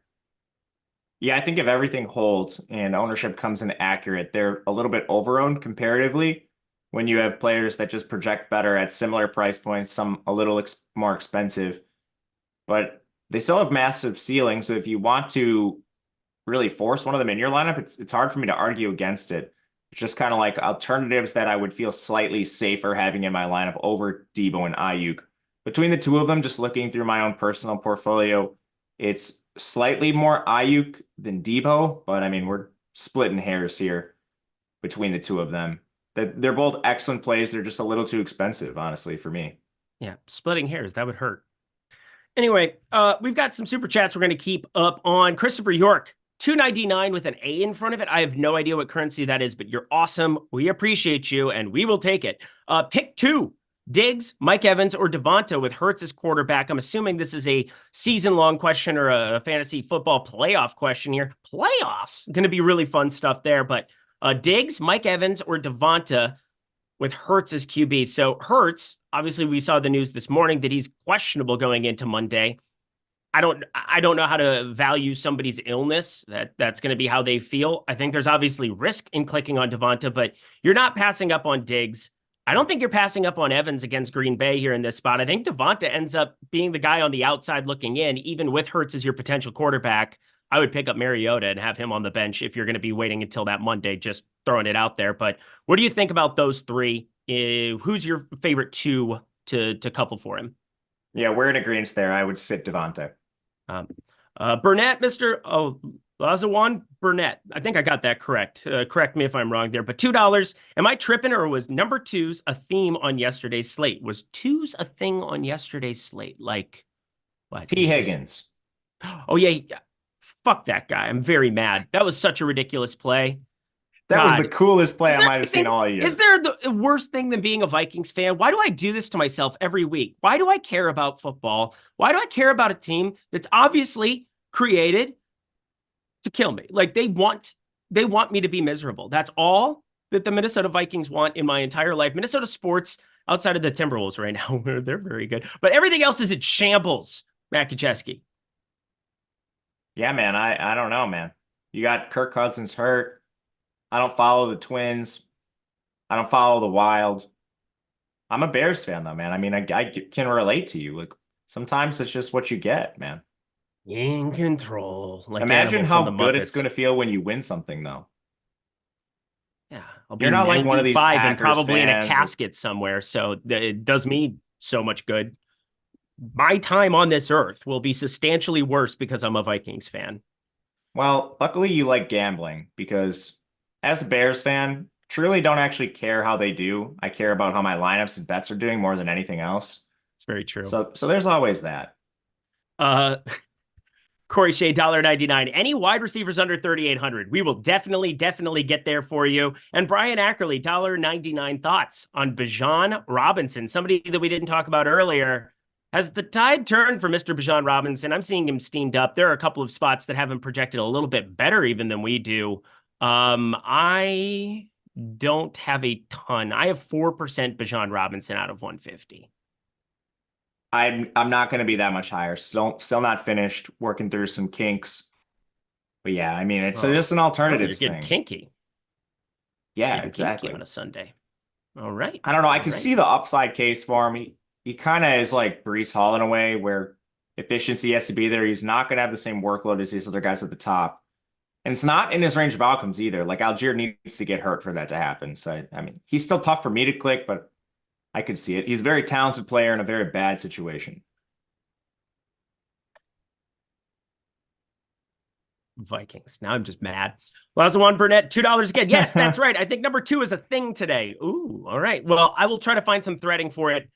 Probably won't have time to factor number 2s into my lineups in the next 27 minutes, but I'll take a look in the afternoon slot. Yeah, kinky and exotic. Yes, Obi-Wan, both of those things, those Welcome to Stochastic, my friends. Welcome to the YouTube channel. Stick around, smash that like button, hit the subscribe button, especially so that you can hang out with Matt and I on Sundays. Love it. Good times. Let's get to the uncomfortable range here in the next, well, this is going to be kind of where we spend the most time leading up to lock here. There are a lot of sub 5K wide receivers that you can click on. The most popular, Jayden Reed. Then you've got Demario Douglas at 3,900. We have Demarcus Robinson at 3,600. We have Curtis Samuel, Elijah Moore and his report, everything else that we're looking at. There are so many guys that you can take shots on. And now Rashid Shaheed going to be somebody that I think ends up even more popular than the 10% we have projected based on the news that Olave's out. Where do we go sub 5K? Because there are too many options. Who do you want to land on the most, Matt? I think this is a great range to pivot and find some contrarian plays, especially if you're eating chalk on McCaffrey, Kyren Williams. Wide receiver position, just a little inherently more volatile. But I think Jayden Reed is the most owned for good reason. So if you're eating some chalk down here, I would be most likely to do it with him. He's not just the focal point of the passing game. They're trying to get the ball in his hands in creative ways. He had 4 carries, which I don't really see stopping. This guy's a history of being a special teamer, kick returns, situations like that, so he's capable of it.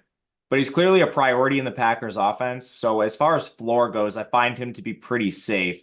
In the same vein, I think Demario Douglas is the worst chalk on the entire slate. If he even ends up being that, you bring up good points with Rashid Shaheed, and I think Rashid Shaheed should be more owned than Douglas. I mean, I think people just assume he's the wide receiver 1 on a horrific offense on a very small sample. Like, I mean, I can't remember which one, but one of Juju or Devontae Parker's playing. One of them's out. It doesn't matter which one's which. They both play a lot. Hunter Henry, I love that. He's on the field a lot for this team. Mike Gesicki's on the field somewhere between 40 and 60% of the snaps and routes. They're trying out Tyquan Thornton. I mean, I don't think it's a lock that Demario Douglas is even third on the team in targets. I would say it's most likely that he's going to lead the team in targets, but not by a lot. I mean, this is a very, very volatile situation that I'm just not going to eat if it comes in anything remotely close to being chalk. Otherwise, like Demarcus Robinson, that's my guy. He's less owned than. Well, I don't think he is going to be less owned than Douglas. I just cannot fathom that being the case. But here's the thing. Can I make the case for Demarcus Robinson? I like Demarcus Robinson. Absolutely. I get to see the ownership of the other guys. Like, I get more information. And if we get to flip and Rashid Shaheed is 20-ish%, depending on what tournament you're in, if Demario Douglas is 30-ish% in small field, 15, 20-ish% in large field, if this ends up being true, I don't think everybody can just all of a sudden assume then that we're going to be running into, like, Wan'Dale Robinson's going to be pulling quite a bit of ownership, and I think he's just fine as well. Tommy DeVito's a quarterback that I actually have exposure to, but like, there's guys like Dontavian Wicks who aren't pulling ownership that I kind of like to get a little bit different. I want to get different with some of my wide receivers in the early window.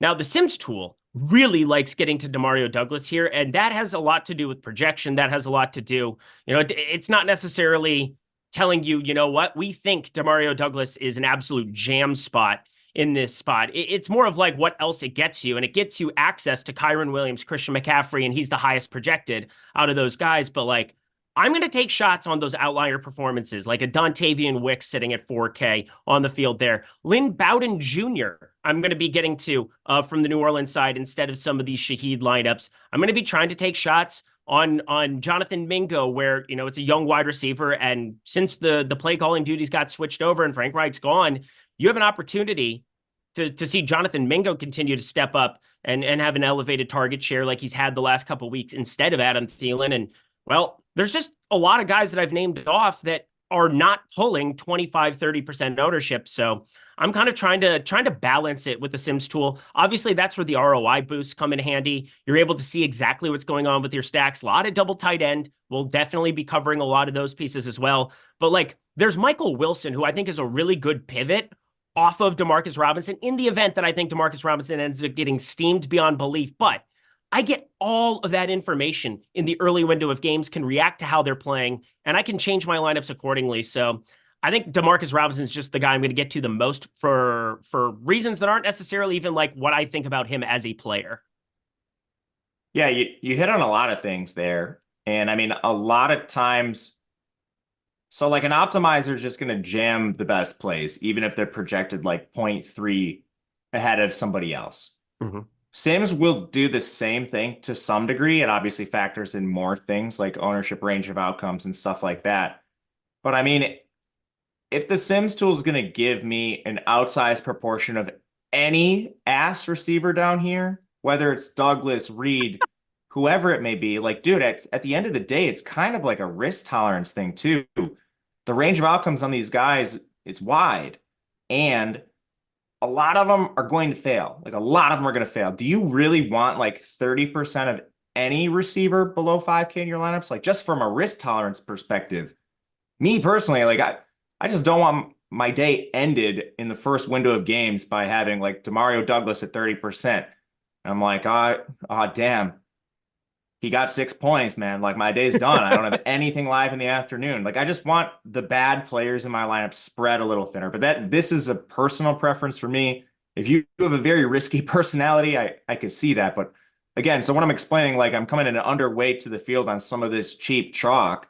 Sometimes it's honestly just a risk tolerance thing. Like I don't want my day just ended by one of these really cheap, dusty players. Yeah, I'm completely on board with you there. That's kind of what I'm getting at, is that also I'm getting to more quarterbacks now than I was before, and one of them is not Case Keenum. So he's kind of gone away, mainly because you don't have Case Keenum anymore? Let me double check. I don't think so. Let me check. Let me check too. 0.33% exposure in my top 300 lineups in the Sims. Yeah, I got 6 lineups out of 150. So we're pretty much in line. Yeah, I got one lineup out of 300 that showed up with him. I'll give him a tiny boost and maybe get like 2 or 3 maybe in my top. I wasn't advocating, don't worry. No. I think what it is there's just more of these guys to rotate through because of the news in New Orleans and Miami. Like I'm playing like Lynn Bowden Jr. I'm playing, Cedric Wilson. I'm playing Braxton Berrios. I'm playing these absolute goobers down here at 3K. And, I don't need to, like, with those henchmen, I don't need to have a villain by, I don't know. That analogy wasn't going to go anywhere. That was an absolute fail. Anything else at wide receiver for you?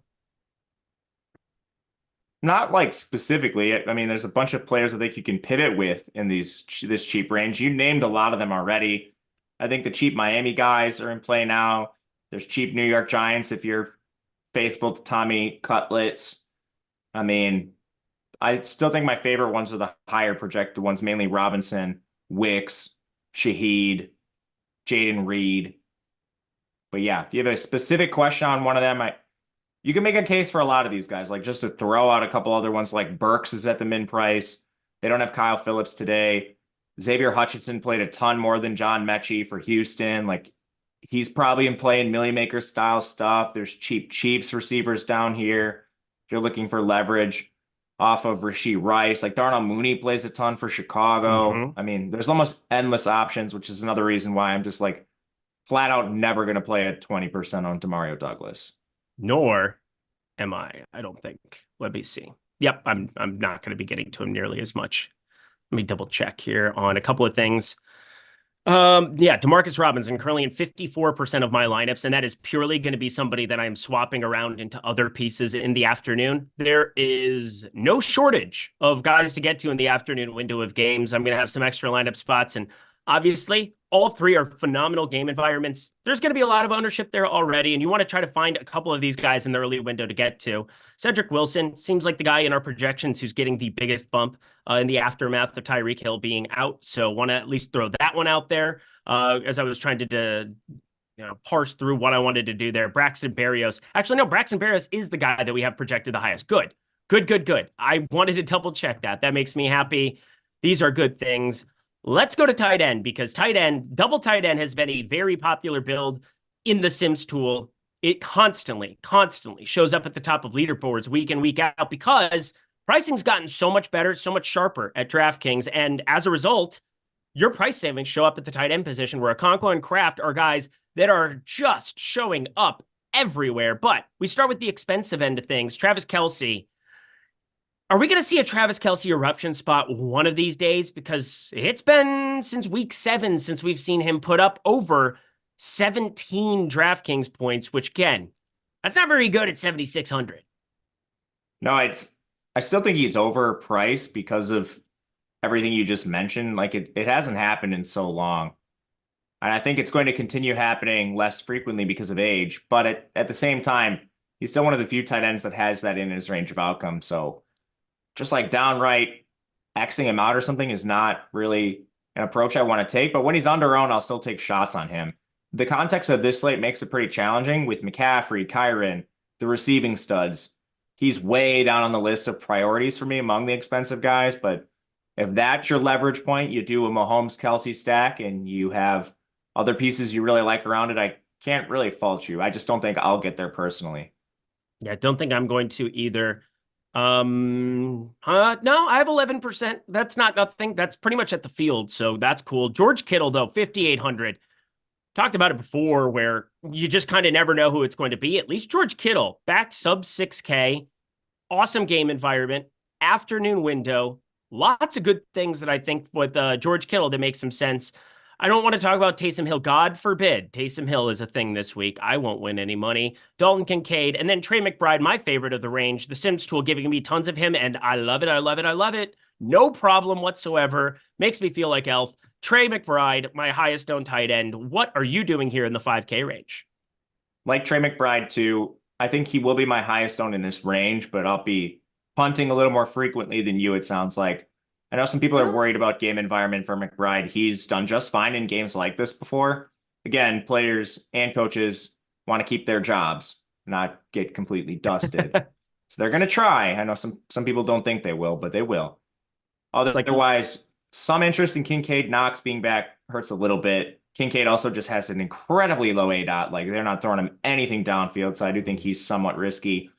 Kittle, playing him exclusively in San Francisco, on slot stack stuff. You know what you're getting with Kittle. 40 or 3, very rarely in between, but makes him interesting for tournaments overall.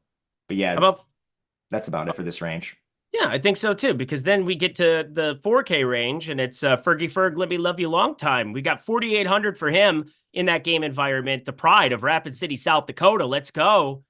That gets a bump in my book. Dalton Schultz, he's like the only man remaining there. No, I mean, everybody from Houston dinged up. Maybe you see just, I can't do it this week. I just can't. And then you got Kyle Pitts at 4K, where any random week could be Kyle Pitts week. Hopefully it's not this week based on my lineups, but 4K range, who's your favorite to be getting to here before we get to those punts that are oh so popular? Yeah, tricky range overall. Again, I'm doing a lot of punting down here. I have some Ferguson and some Schultz. That is mainly correlated, so with Keenum and Dak.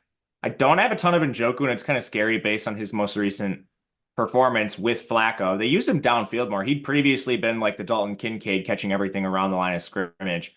Some interest in Kmet, has had pretty good rapport with Justin Fields. That is a stack I have pieces of. But again, these are largely correlated tight end pieces, not ones I'm using as one-offs. A lot of those are going to be the cheap guys, which I'm assuming we're going to right now. We are going to get to the cheapies. Let's get there. Everybody wants to play Okonkwo. Everybody wants to play Kraft. Macaroni and cheese. It's delicious. Cheeseheads. There's a narrative there. Anyway, 3K, 2,900. Everybody's getting there. Logan Thomas, I think, makes sense because of the game environment he's at. Tyler Conklin just seems like a dude who exists in the world.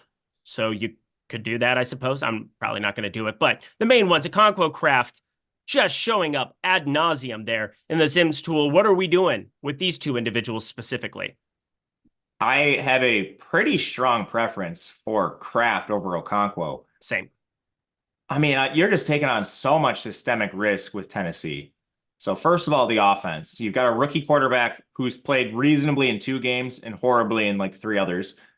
They try to run the ball. They're almost like Atlanta light, where if they take a lead in this game, which they're playing Houston, which is a backup team at this point, all they do is run when they have the lead. So, I mean, that is very live today in this range of outcomes. It's Dehember, as I was told by you earlier. I heard that. For Derrick Henry. That from people. Yep. And then Okonkwo's had a terrible season. Horrible. Like, he's struggling with drops. His yards per route run is among the worst tight ends in the NFL, and it's affected his routes. Now, at the same time, Josh Wiley's out of this game, who had been siphoning routes from him. So you have to ask yourself the question, does he remain in his role? Do they elevate somebody else to take those routes? Or does he go back to being like a 70, 80% player? I mean, he's been horrible. So I kind of think it maybe somewhere in between, and his routes jump to like 65, 70%, which still isn't great. So, I mean, you're saving salary with Chigokonkwo, but I mean, I would rather just find the 100 for Kraft, who is essentially an every down player, much better role in the offense. He's young in his career, but the efficiency has been fine for him so far.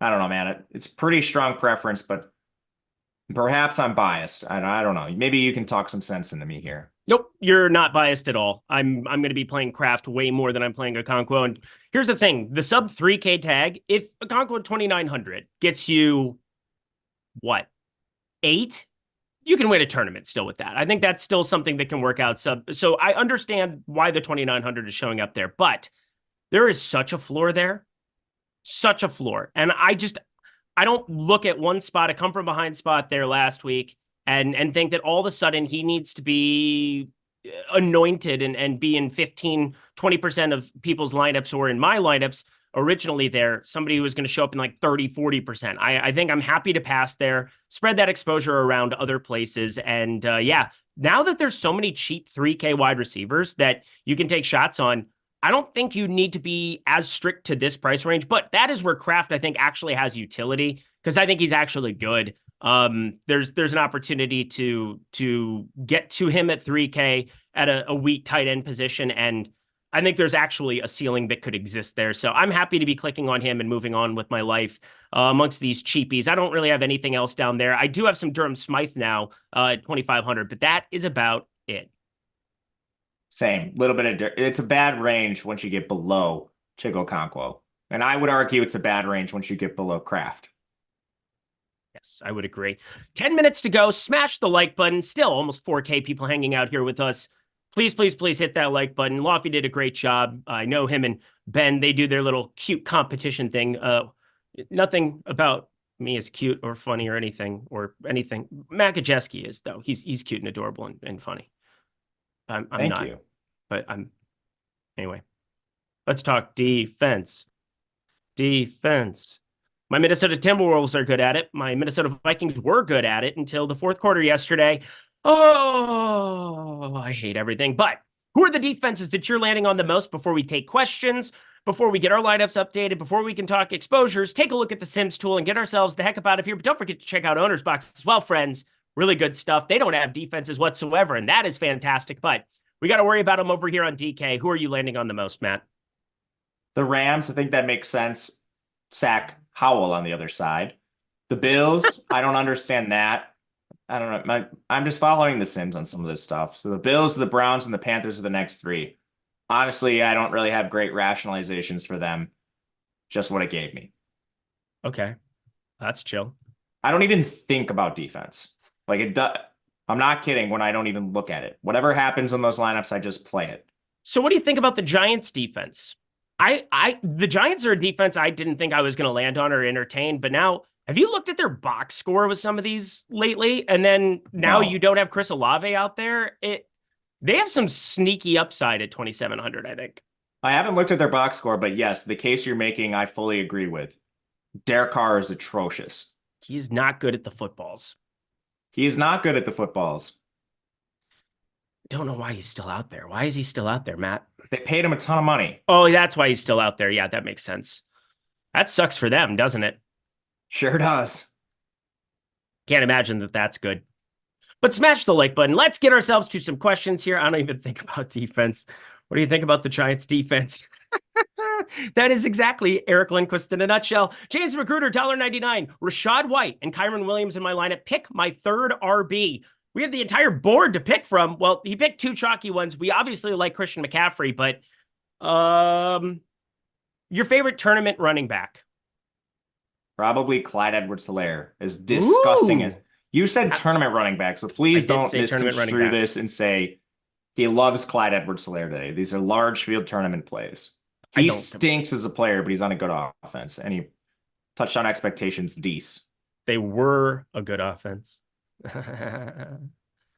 No, I still think there's I remember at the end of last regular season when the 49ers lost some games and people were ready to write them off. Yeah, that didn't go well for people. I will say that. And I remember the Cowboys earlier this season. People have very short memories in the NFL. When the sample sizes are small and things change quickly. We got Phil Senzig, $1.99, Kraft and Chig, or someone like Barrios. I'm going the more Kraft or someone like Barrios route. What do you think about those three combinations? I think I'm with you. Cool. Jorge Manson, $2. Hi, guys. Hello. Quarterback 5,800 or less. I mean, there's a number of them. Who's your favorite 5,800 or less? Man. Probably Keenum. I would just save the most money. Oh, wow. You're going all the way to the doldrums. I'm like, probably not. What is the difference anymore. between Keenum and Levis? Like, what wouldn't you want to just save the most salary and play? That's how I look at it. Of course, I'm wrong all the time. So, but no, stop it. Don't talk to my friend Matt that way. No, I'm pretty positive. Tommy DeVito's the guy I have the most of, which take it for what it is. I have some Desmond Ridder that started showing up here. I don't know what caused that. I'm not sure if I'm excited about it or terrified about. Probably both. I'm actually definitely both. It's not going to be good. Yeah, man. I don't know what to tell you there.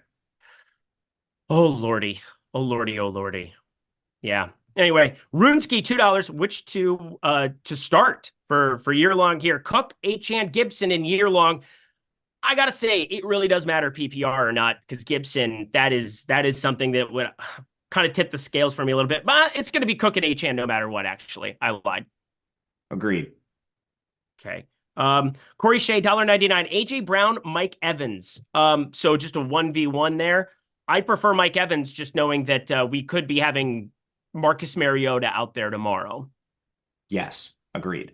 That's not a great feeling. Although quack. I'm married into a duck family, so I apologize to Lord Mariota because he is the chosen one. I apologize. Let's recap our lineups here, shall we? There are. Oh man, I actually clicked on Xavier Hutchinson's name on purpose just now. That was a thing that happened. He's in 1% of lineups. 1% for Xavier Hutchinson. Just he's the pride of Iowa State. I have to have a little bit. I have to have that one share out of 238 lineups. It's just what must happen. Favorite quarterback. We'll do it this way. Favorite chalky quarterback. Favorite contrarian quarterback. For me, that's going to be Matthew Stafford and God, I can't say Tommy DeVito. I'll go Dak Prescott. Yeah, we're pretty close in agreement there. Fields for me, it's tournament guy. All right, running back, favorite chalk, by far, Kyron Williams and Christian McCaffrey, 1A, 1B, and then Devon Achane. McCaffrey, I'll say Edwards-Helaire. Look at that. We head to wide receiver. Favorite chalky guy to get to. Who's the highest down? I have Cooper Kupp. That doesn't surprise me whatsoever. And Dontavian Wicks. I'm with you on Kupp. I don't know I like Wicks as 40 well. million. My CSV Wicks, I have 22% of. That's why I threw it out there. Like, there's no way he's going to be 10%, let alone 22. Sure. Good talk. Glad we had it. Tight end. My CSV is not in it if you're wondering why. Please get in. Please get your CSV in. I'll take questions and make sure I pay attention here. Just get your damn lineups in for the love of all that is good and righteous. Riley Teixeira, $2, full PPR. Let's see. Pitts, Wandale, D. Robinson, or Kraft. So last man in, he's looking for a full PPR. Pitts, Wandale, Robinson, or Kraft. I think it's got to be DeMarcus Robinson. I'm going to go to the game environment, to the opportunity there. And Kyle Pitts, you're at the mercy of Arthur Smith any given week. I just feel like I know Robinson's going to be out there. It'd be Wandale Robinson or DeMarcus Robinson. Pretty close between the two. I'll go to the DeMarcus side of things, and Kraft, not terribly far behind, but I like that side of it a little bit more. Good luck to everyone. Play Rashee Rice in print. Yeah, he's going to be popular. I have no problem with it. Called that from last week. Was happy to be there. And then, well, now he's just steamed because everybody has that information. You want to be early to the party. It is always good to be early to the party. I think the last parting words that I'm going to have for you is just late swap. There are 3 awesome game environments. Everybody has exposure in their lineups to those afternoon games in some capacity. But here's the thing. Not everybody is going to be swapping around based on information from the early games, whether that's whether players perform well or dud, whether that's if guys go completely nuts that are cheap and trying to make pivots to different types of lineup builds so that you're not having that overlap. Be active swapping your damn lineups. Today is the easiest time to do that ever because every game has amazing players in it, has cheap guys, has crazy expensive guys. I'll turn some McCaffrey into CD. I have no problem with that in spots where I need to be making up ground or I assume that the person has McCaffrey waiting in the wings. So do that in your cash games. Big time, make sure you're doing it in your cash games, but specifically in tournaments. Not everybody's doing it. Stay active in those streets. But check out OwnersBox, friends. Yet again, massive overlay here on their main tournament. Great stuff here with the Sims tool, with the projections, and with the lineup generator, Jordan Klein, producer Jordan Klein. Give him some love by smashing that like button here. I'm going to continue talking here for the next 20 seconds so that my friend Matt Gajewski can get his lineups in, but you should go follow him at Matt_Gajewski. And on the way out, you should check out the college football promo that we do have going right now. That's promo code BOWL. When you go over and get those, you get 50% off the college football DFS and college basketball DFS. They are combined into one. Promo code BOWL. The deal ends in 3 days. 3 days. The 21st. It is done on the 21st. So 50% off using promo code BOWL. Matt, I hope you got your lineups in. We are officially at lock. But any final words for the people as we get out of here? Thank you guys for being here. It's a blast doing this. I did get my lineups in, so we are good to go. Playing a lot of late swap stuff like you. But yeah, as always, be cognizant of that. And thank you for being here. Love doing this for you guys. And let's take something down today. I had nothing else to say. No notes. No notes. This was a lot of fun. We'll see you, my guy. Let's get out of here. Best of luck. Don't forget to check out NFL Live Before Lock tonight for a showdown that you're not going to want to miss.